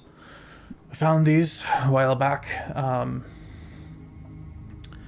They were surely used for some unholy cultic situations, but their ability to know where the other ones are quite useful. I appreciate that. She grabs it and just starts doing funky looking hand waves with it, just see how it feels in her hand. Yeah, it's got some flip. Flippy flip. Azalea will grab one, but kind of like almost nonchalantly just hook it to their belt. They don't seem to be one for daggers, but its additional effect could be useful. I can finally cast Booming Blade. Oh, damn it! It was always such a useless spell, but now I can actually hit people with it. Thank you. I'm just gonna. Thank you. Gonna magic it I'm to his sure side. I'm sure Hatch's family will be. Oh yeah, we need to go talk to them. Gladdened. I can do it for you if you like. I know that That might be would some be- tricky business. Hatch asked us to deliver something, so That is true, yes. Then that will We go can a pass long on the way. message.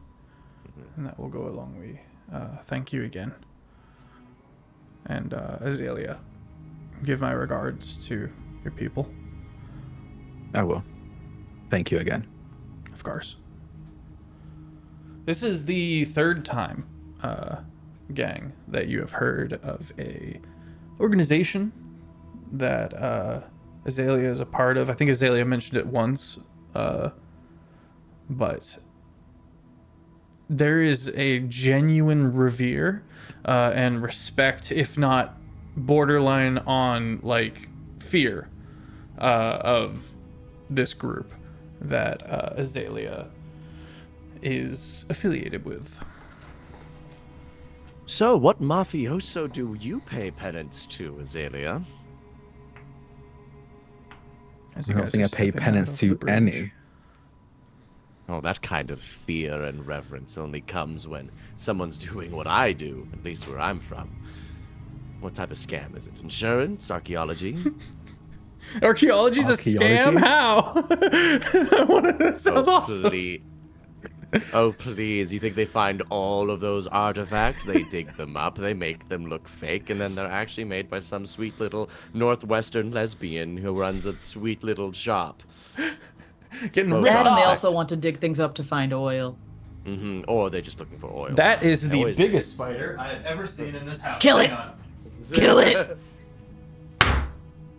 So what do you do, Azalea? Dead.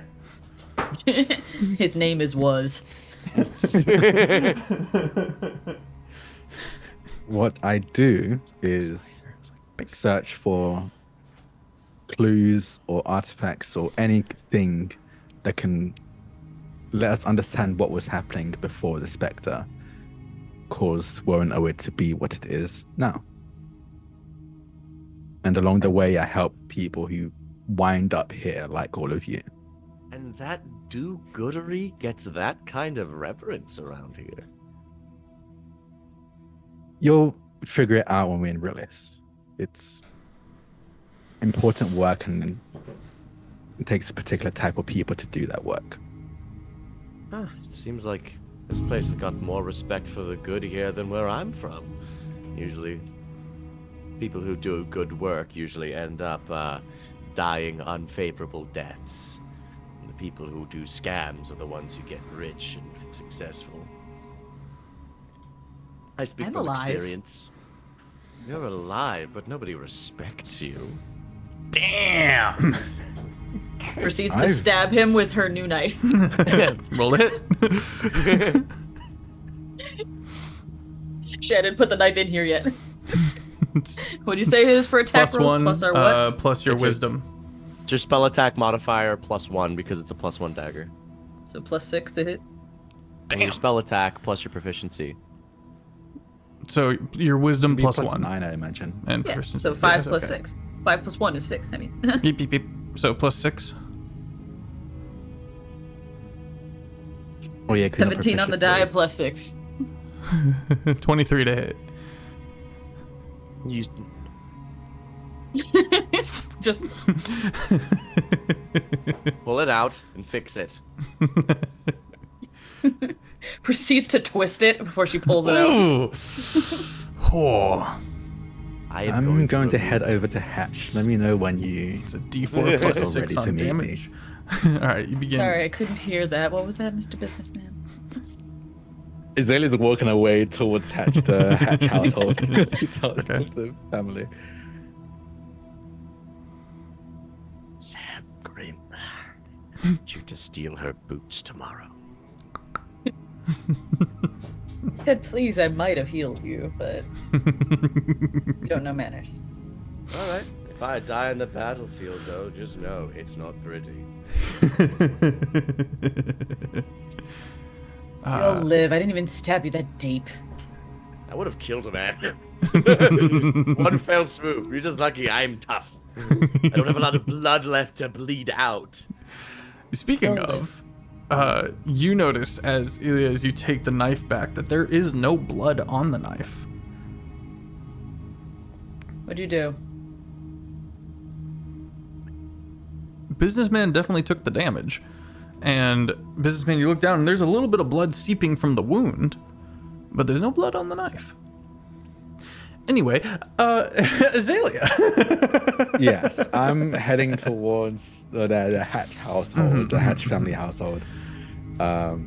Still like ahead of the group, the two of them, as they're arguing and stabbing each other, but still within sight so they can actually. But yeah, I'm heading towards the home. The friends who stick it to each other stick together or something. There's something there. But you hear movement within the house, things being bundled, and are you knocking on the door? This is one of the wooden Yep. lean-tos. Yeah, The door opens and the husband kind of looms out and kind of plants himself in the doorway, and then registers that it's you and kind of chills out a little bit. Did you have more questions? No, Answers. Yes. Sorry, these are my companions. That's Ilya, that's the businessman, and that's Lady Kathleen. He nods to Ilya, he nods to Lady Kathleen, and he kind of takes the measure of the businessman, and just it's a long, hard stare of no emotions. There's no aggression. It's just very. Turns back to Azalea. Ilya casts Cure Wounds and behind him, so the man just sees a wound start healing as he's looking him over. We spoke to Hatch, as I mentioned. Again, I was speaking to you to confirm what we suspected, and it turned out it is true. Whoever has been tormenting you and the rest of this village has been posing as Hatch. Hatch has been. You're gonna want to hear this. And she comes out. I couldn't tell what I was looking at first. We spoke to She's Hatch. red eyes and looks. The jawline is set in anger. We spoke to Hatch back where I had originally met with him, and it seemed like a suspicions of it being a doppelganger or some kind of shape changer. Someone posing as Hatch has been tormenting all of you. It's not your father. There is a huge weight that seems to come off her shoulders. And she's just kind of deflate a bit, and he's gonna reach an arm around her and let her lean on him. And he goes, "Thank you. We were considering moving and striking out for Rillis if we had to, because they've been unkind."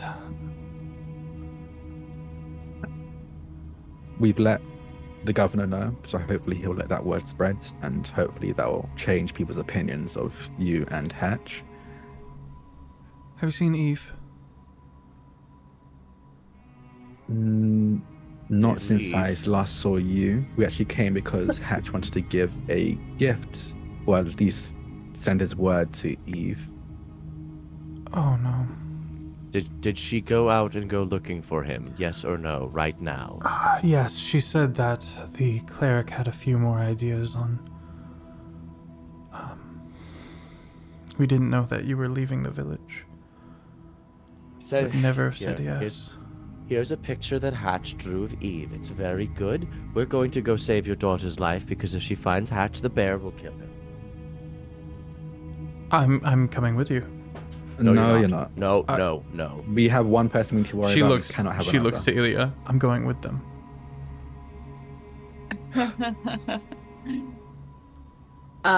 What benefit did you bring?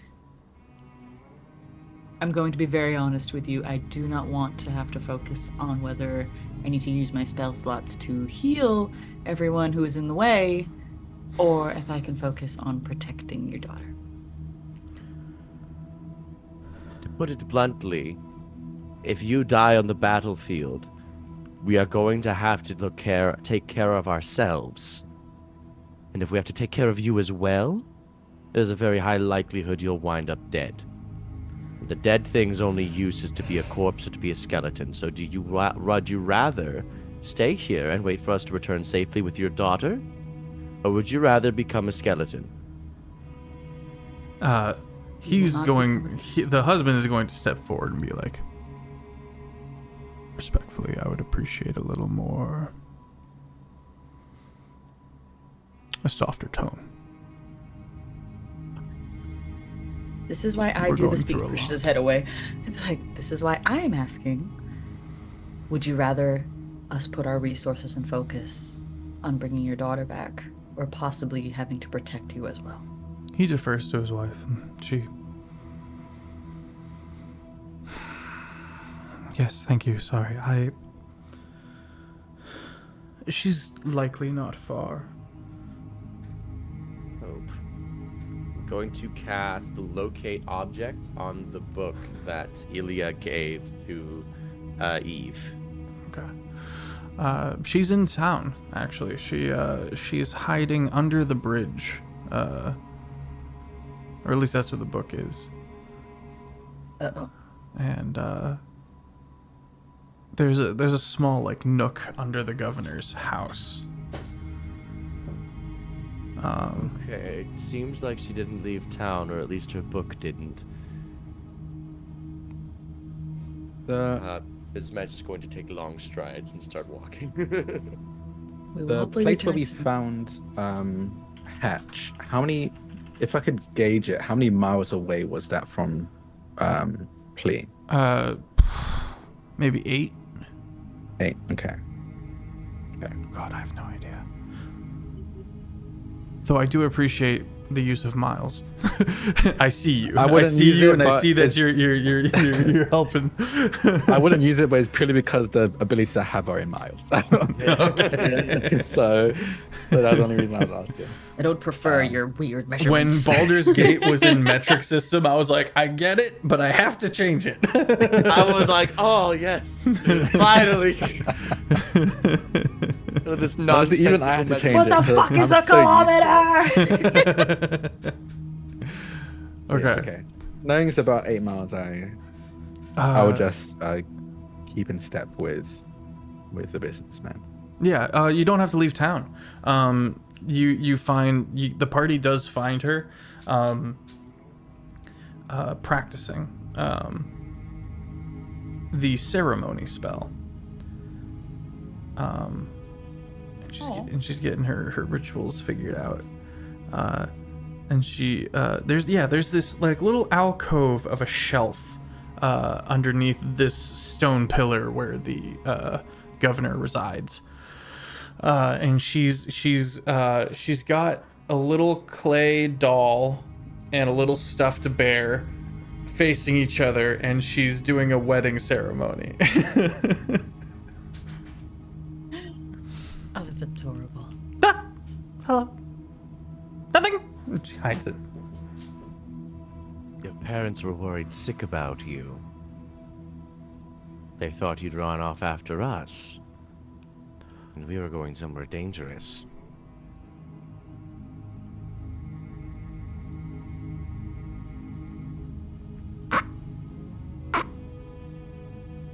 They're always mad about something. Yeah, I was fine. I was here. I wasn't going anywhere. I wasn't doing anything bad. I was just practicing. I was. Eve. Hmm? Remember how Ilya gave you that talk on responsibility? Nope. Okay, I'm giving you the talk on responsibility now. You are powerful, but you have a responsibility to those weaker than you, to keep them safe. If you do not use your power responsibly, it is a waste, and most importantly, it is selfish and not kind. You must be responsible if you wish to wield these powers. Okay.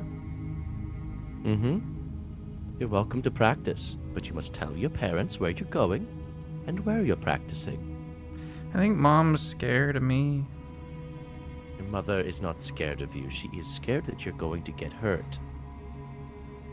I don't think she likes that I have these abilities. Responsibility is scary. tough. It's even more scary when the parents have to realize and come to terms with the fact that they are weaker than their daughter. And that their daughter is battling with something that they don't understand. Why is everything powerful evil? We're not evil, it's just different. And sadly, a lot of people can't comprehend different very well. It seems like everything powerful, like really powerful, is evil. And yeah, there's exceptions, but I think they're afraid I'm gonna be evil. The Wouldn't it be reason nice to why prove them is- wrong? Power attracts evil people because it's the quickest way to achieve your goals. To attack, maim, hurt, threaten. Very easy and persuasive arguments can be made with a spell in a hand. But that's why, if you want to be good, you must be responsible. And choose when to do that. Ilya is very good at that, as is Azalea. They're very good at being responsible, and look how handsome Azalea is. I keep commenting on my appearance. It's a simple argument, just roll with it. What about you? I am a bad person. I speak from experience. I am not responsible. Don't be like me. He's not evil, he's just I am. But it's you're inconvenient. okay. That's how I know these things.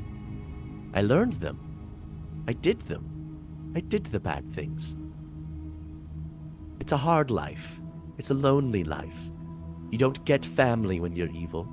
You don't get a mom with hot soup every night. You don't get a warm, fluffy bed. You don't get friends when you're evil, like me. So be good. Be responsible. And in a moment that kind of breaks your mind, businessman, she kind of steps forward and gives you a big, genuine hug. Just gonna slowly turn to Ilya. In the face of it, in the face of understanding.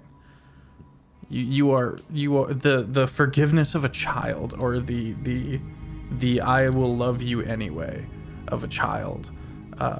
Just Just gonna. They're just gonna like gesture. He's just gonna mime it and be like, yeah, okay. okay. He backs up. Okay. I'll do "Now we're gonna better. go-" Good. Now we're going to go and apologize to your parents for running away. You're going to promise to not do it again. I promise. Good. Marry the teddy bears in your yard. Her name's Quippy. His name's Dog. Very cute. Thanks. Okay. I go.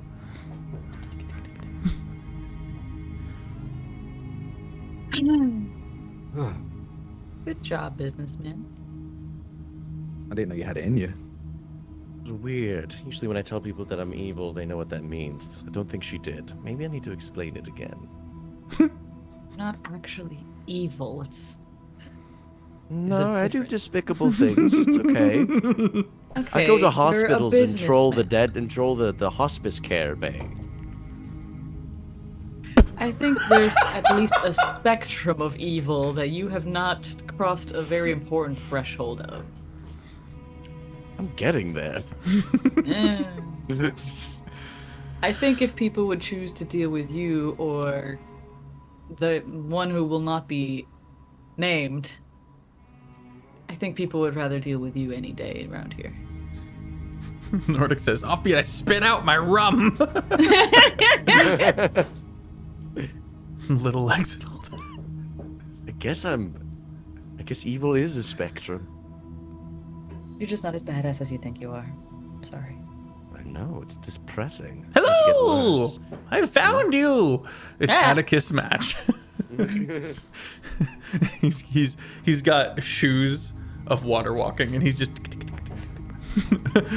Hey. Hi. Yeah, we were going to actually meet up with you and Pierce. We're going to be heading up to Rillis. Oh, next. good. I'll go get Cameron. Oh, yes. Perfect. No, thank you. Okay. And assumedly you catch up the group as a whole on events. Yes.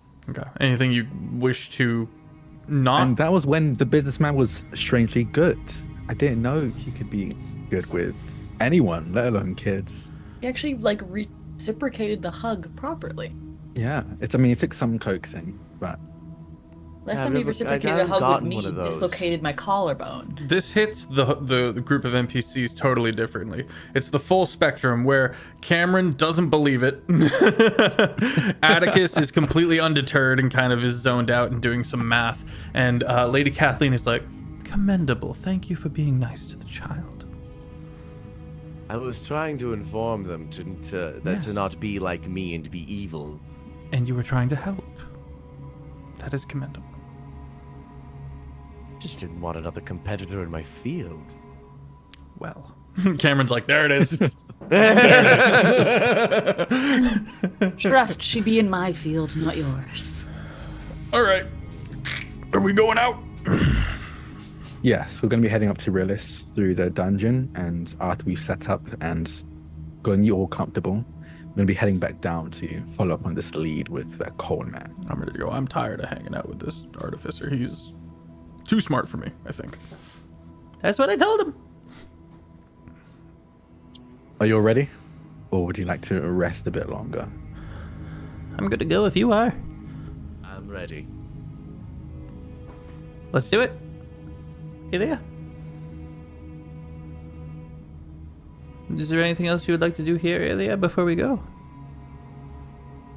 I'm gonna sit with this knife for a moment, and then we can go.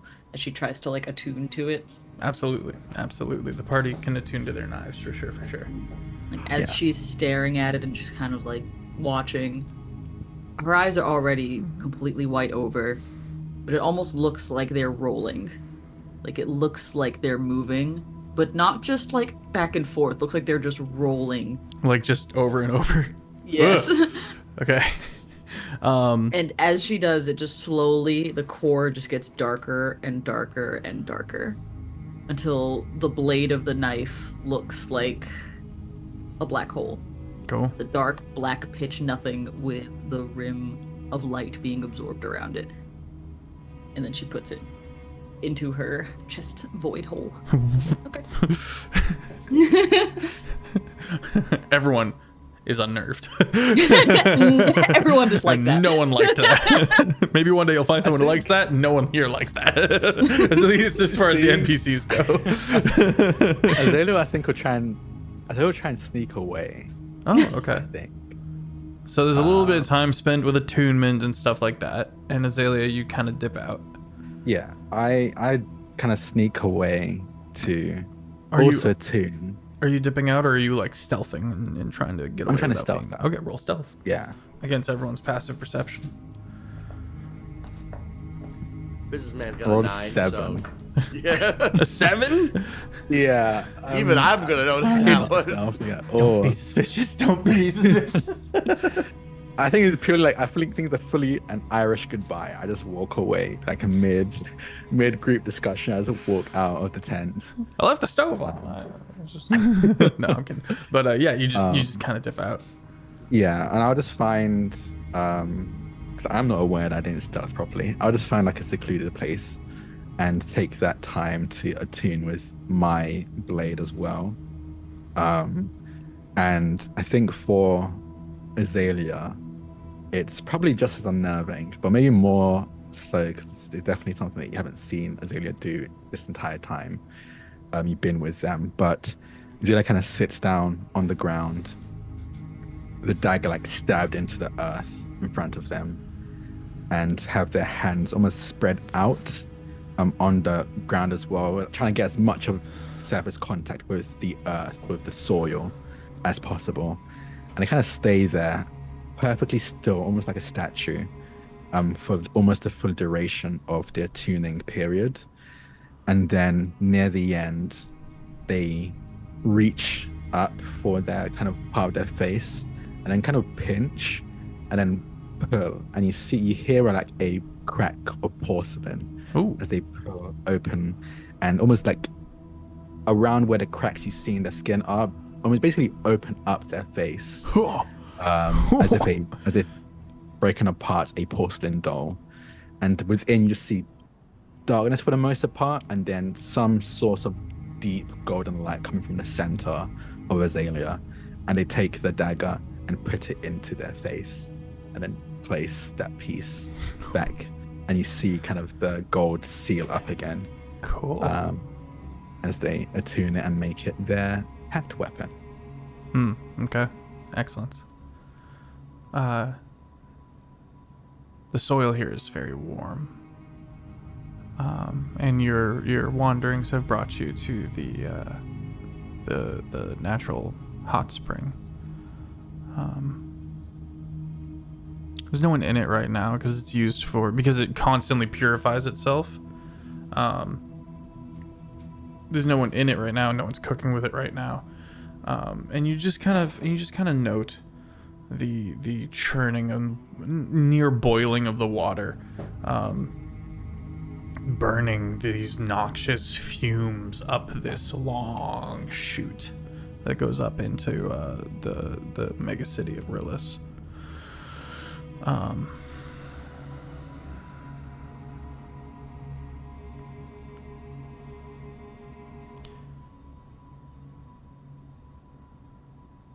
While I'm here and so in touch with the Warren Owed right now, I would like to cast a spell. And this comes with my Great Old One subclass. Get the proper name for it, but I get this spell. Contact Patron. Ooh. You always have contact other plane prepared. Once per long rest, you can cast a spell without expending a spell slot to connect with your patron, and you automatically succeed on the spell saving throw. I want to speak to Warren Owed. Okay. As I dig my fingers deeper into the soil I will cast. I will cast contact other plane as I speak to Warren Oed and ask. And just so you know, it's just this. The DM answers each question with. Oh wait, sorry. I may ask the entity up to 5 questions. You must ask the questions before the spell ends. The DM answers each question with a one-word answer. So examples are yes, no, maybe, never, irrelevant, or unclear, or Okay. anything else that you think is relevant. I'm But ready. it has to be one word. If a one-word answer would be misleading, the DM may instead offer a short phrase as an answer. Okay. And normally, if I fail to save, I'd take damage, but for this feature, I automatically pass the save. As I dig my fingers into the soil, I will ask, is the coalman responsible for the attacks on Plea? In your mind's eye, the world around you slowly cracks with similar to your own appearance. And you get the sense that the answer is no.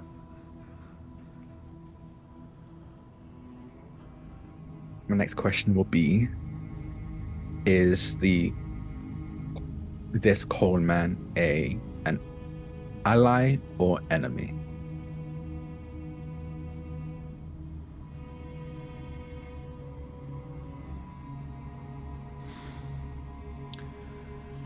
That is tricky.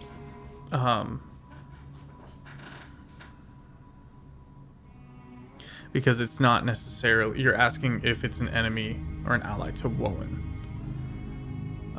Or are you asking if it's an ally or an enemy to you and the context that you're giving it from your perspective, or the context of Woen Oed's perspective? I think it'll be from my perspective. Yeah.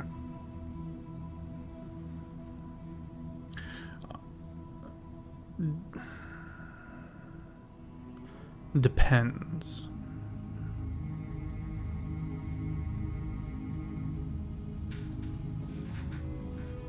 Is the coalman an enemy of the Spectre? Yes. That's 3. Yes, 3. I have 2 more.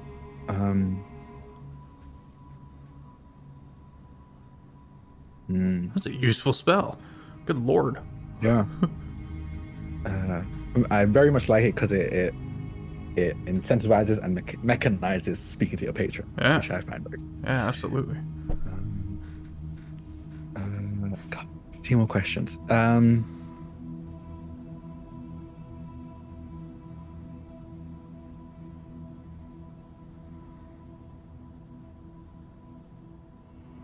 Damn, I need 2 more questions. And the comment isn't. Hens, if they're an enemy, they are an enemy of the Spectre, which is great news to Azalea.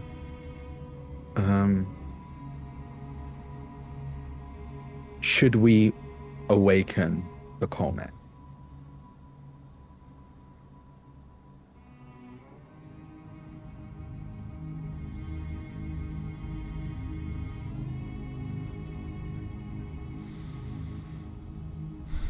And I think this is from the perspective of Warren Oed. Does Warren Oed want me to awaken the coalman?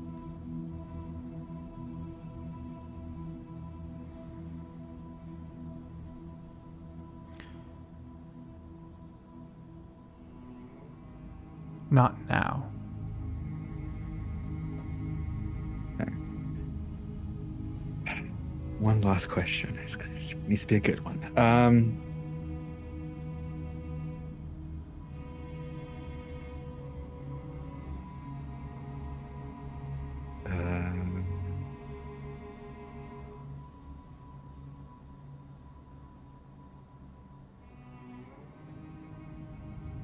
Does the Spectre know of the coalman's existence?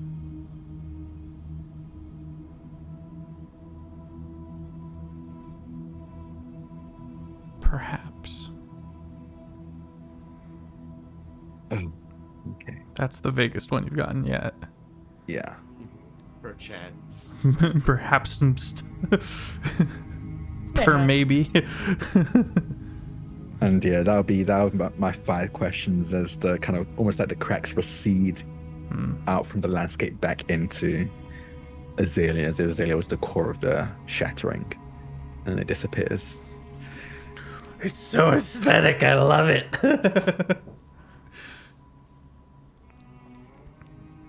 They'll pull their fingers out of the soil and kind of wipe their hands on their trousers and return to the group. As you return to yourself, the halfling that you spoke to earlier is nearby, doing that thing where he wants to talk to you but is patiently waiting, but trying to be seen as patiently waiting. It's that balance of trying not to be rude but having to put having to be assertive to be noticed. Kind of pacing a little bit, hands behind his back, looks worried, looks concerned, just keep shooting you glances. Well, everything all right?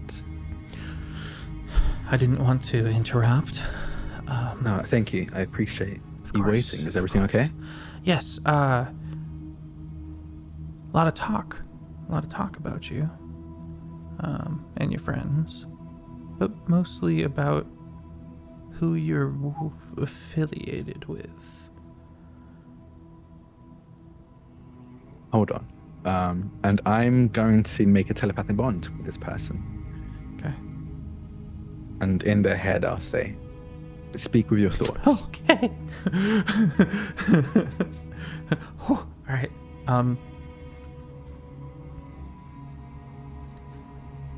Got a bit of a favor to ask. Okay.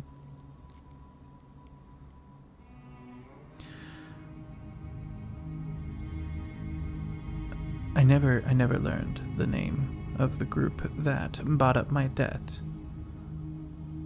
But I wasn't the only one. I didn't stick around long enough to find out, because the longer you stay in that situation, the easier it is for them to get a hold on you.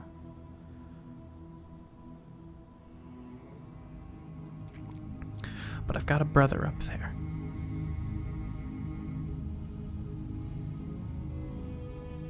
His name is Lucas.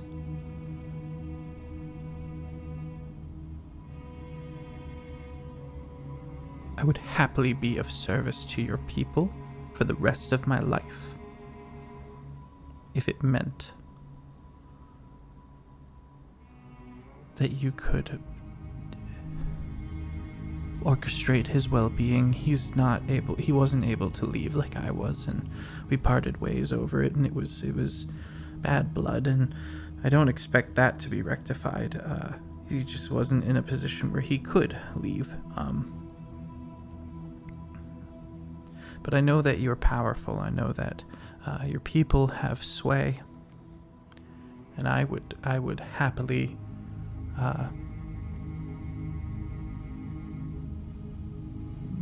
be of whatever service I could,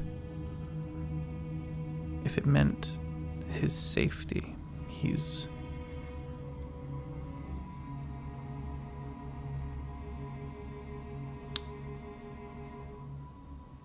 difficult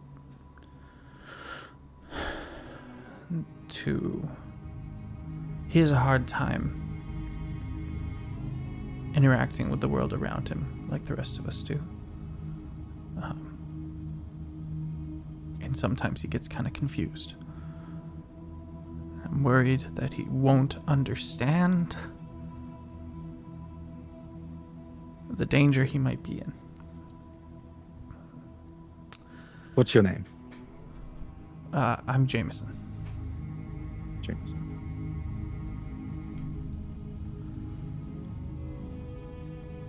You said that you would be happy to serve my organization any way we need if we do this. if it meant I could live up there, if it meant I could serve, and of course the safety of my brother Lucas.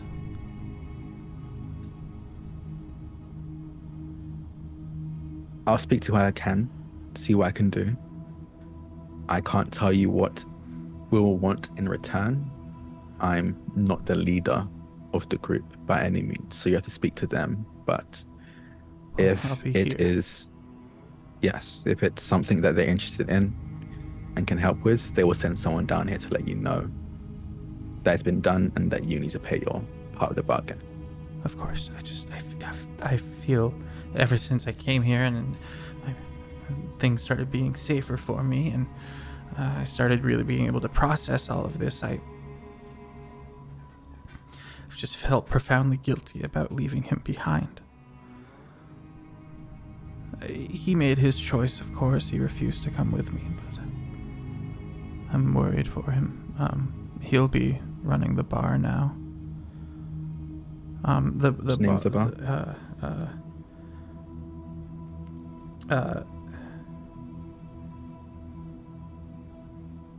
Sorry, hang on. I had the name, and then I realized it would be easily made fun of, so I got to come up with a new name.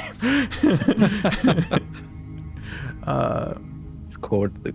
Never mind. It's called the Lost Star. Can you say that again? Lost Star. Lost. Bar and grill.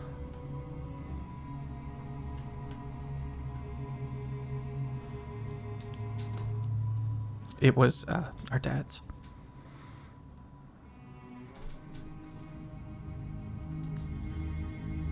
I'll check up on him, see if we can get him protection, at the very least with the held breath. And like I said before, if it's something the higher-ups are interested in and can do, they will, and send someone down to collect. We need more people, connections. You don't seem fit for combat, but intelligence and eyes are always useful. I'd say I'm good with numbers, but I did inherit the debt from my father, and I was doing what I could, and I was gonna get us out of debt, and then they bought up the debt, and all the rules changed.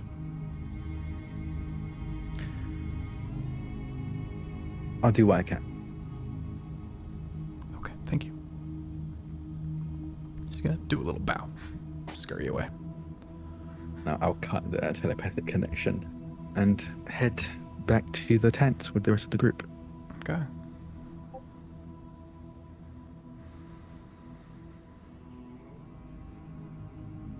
Just poking the businessman. So how do you attune to things?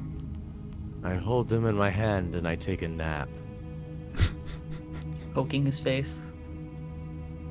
Is this important to your attunement? Or is this a problem because you were dropped when you were born? Pokes into his ear.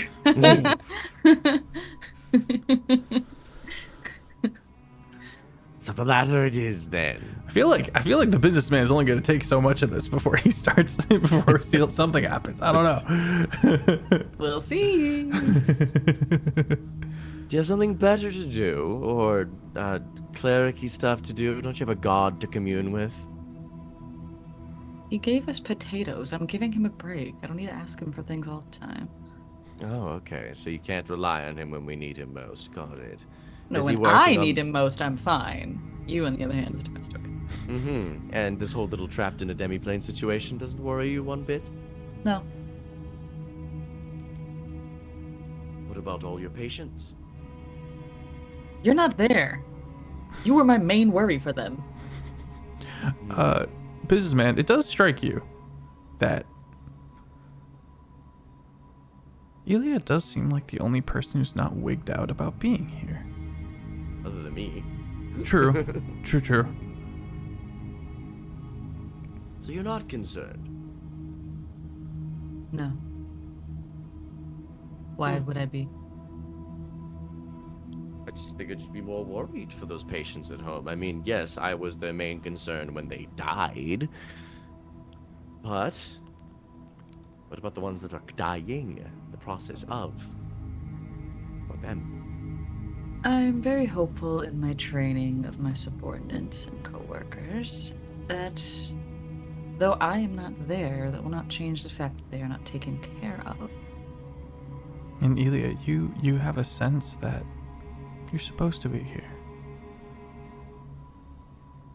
Void Father has spoken to me. He likes it here, in a way. He has plans for here. Seems like it, so. And if he has plans, that means there'll be a place with patients and sick people and hospice care. There is a void for us to fill here. Mm-hmm. Everyone hates it here so much. It's gonna be so industrious. Celia, this is about the time where you return.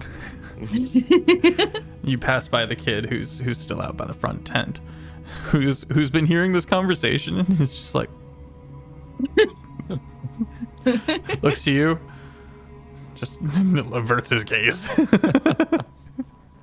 You'll be happy to know, Azalea, Ilya's god apparently likes it here. Yeah, I imagine we might be able to open up a clerical place to help in your sick and dying. Won't that be wonderful, Arillis?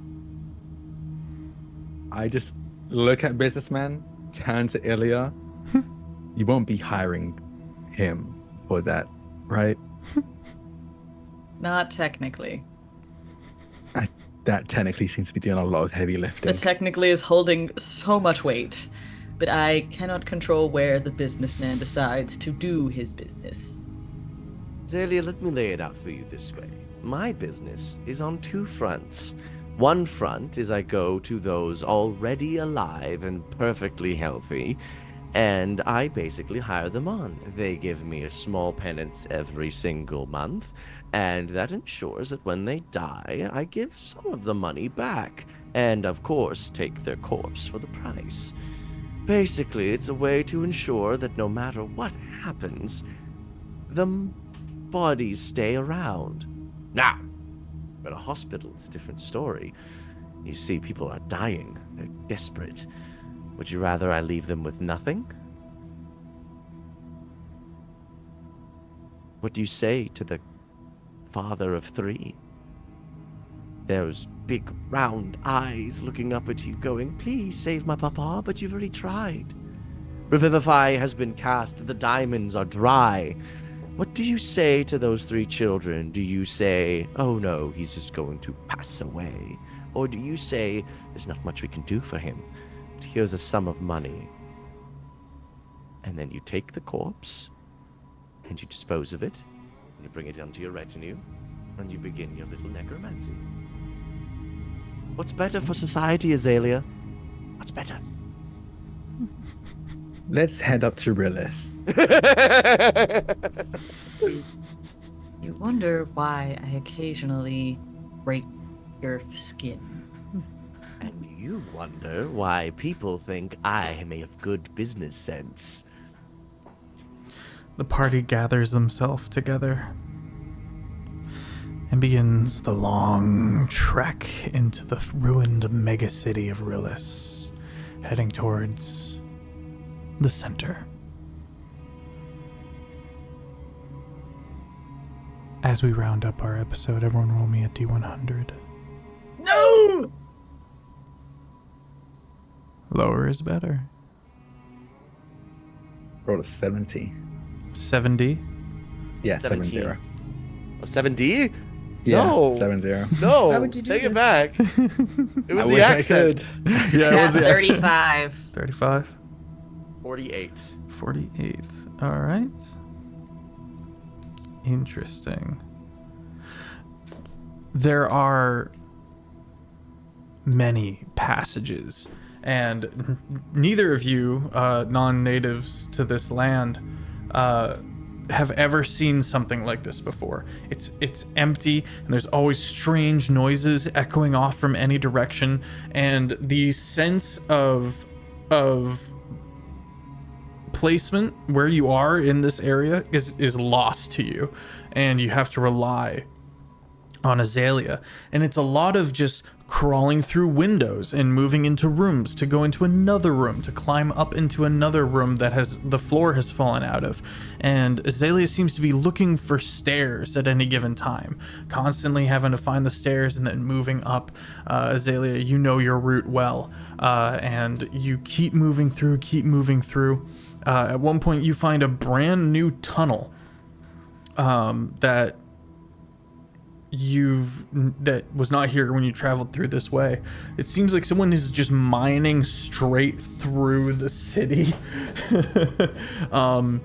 And is you see that going off in one direction. As you kind of pause and take in that information, it looks like it's been a little while since it's been mined through. From another direction, just a wave of iridescent glowing mushrooms begin growing all along the walls and the floor. All the bits of ruin and flotsam all begin sprouting tiny little glowing mushrooms everywhere. And that's where we're going to leave off. Okay. Chat, thank you so much for being here. This has been Bayonet. If you want to get caught up, you can head over to the YouTube. Don't go anywhere just yet. We are doing a raid. I'm SirFeffers, the humble dungeon master of the Longshot table, and we have 3 weekly streamed campaigns here on the channel. If you would like to get in on the bingo and join our community, you can head over to the Discord. We're as chaotic as we are wholesome. And peep the Patreon if you're interested in supporting me. And of course, another great way to support is by subscribing to the channel. Do follow the YouTube channel so you can get updates and keep up to speed on that. We have tons of content on there. Multiple summer series, which are shorter stories, as well as previous campaigns. Void Scourge is all on there. The many years of Terraform, and of course Windfall. Bayonet is already up to speed on it. Thank you. Big shout out to Annie. You're amazing. And hit up the Instagram as well for some short form versions of these long form campaigns. I think that's it for me. Let me throw it over to Drakoniques.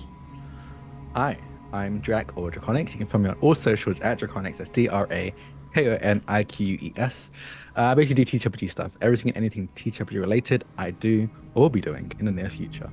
I don't think I have anything I want to shout out. I'm going to be a writer for a game called A Fool's Errand. That's going to be on Kickstarter, so keep an eye out for that. I'm in a podcast called My First Dungeon, and we're currently playing through Paint the Town Red, which is a vampire TTRPG, and that comes out every other Thursday. First episode came out last week, I believe. Yeah, last week. I'm playing Cain of the Cain and Abel story. He was into a vampire by quote-unquote God.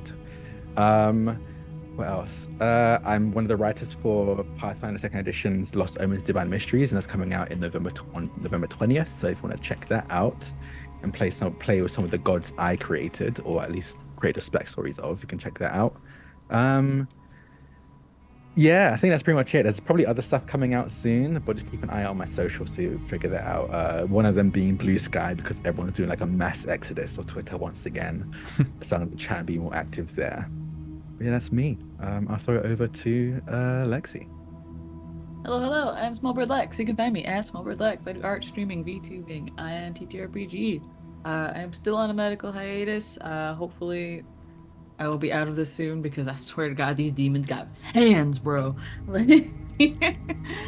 But, yeah, Ilya is... She's feeling at home in a way that would be very weird to most people. It's just like, hey, you're away from like everything that you've known. Why are you so chill about this? And saying the void, yeah, right. The Void Father being like, yeah, nah, you're cool. And it's like, all right. That is very interesting to me. I'm very curious about that. She's got a lot of faith in her face, which I guess is the point. But I'll throw it over to Offbeat. What up? My name is Offbeat Outlaw. You can find me on YouTube and TikTok under that exact same name, as well as Twitch, where I do gaming and also live building content of D&D characters. So if you want to see the process of, man, how do you do so much damage? The answer is usually Spirit Shroud, Scorching Ray, and now Conjure Minor Elementals and Eldritch Blast. But I can show you how to get those options in your character sheet in a variety of different ways. Businessman, he is feeling like this place is... He's sitting here going like, man, no one has tried. Where's the Walmart? You know, where's the parking lots? Where's that spirit of industry? And he's trying to get the feel for like, there's gotta be a reason. There's gotta be a reason why people haven't been doing this. And once he finds that reason, then he's gonna be like, okay, solve that, get set up, big wizard spire time, necromancy shit, let's go. Like he's got his plan already for how he's going to instate himself as a big third, possibly more faction in this thing. And he's excited to do so. Hype. Everyone pile into this raid or hit with code E Gaming of the Dummies and Dice Rolls crew. Good soup, good sauce. Go show them some love. And have a phenomenal rest of your weekend, my friends. I'll see you Tuesday for Terraform. Bye-bye. Wow.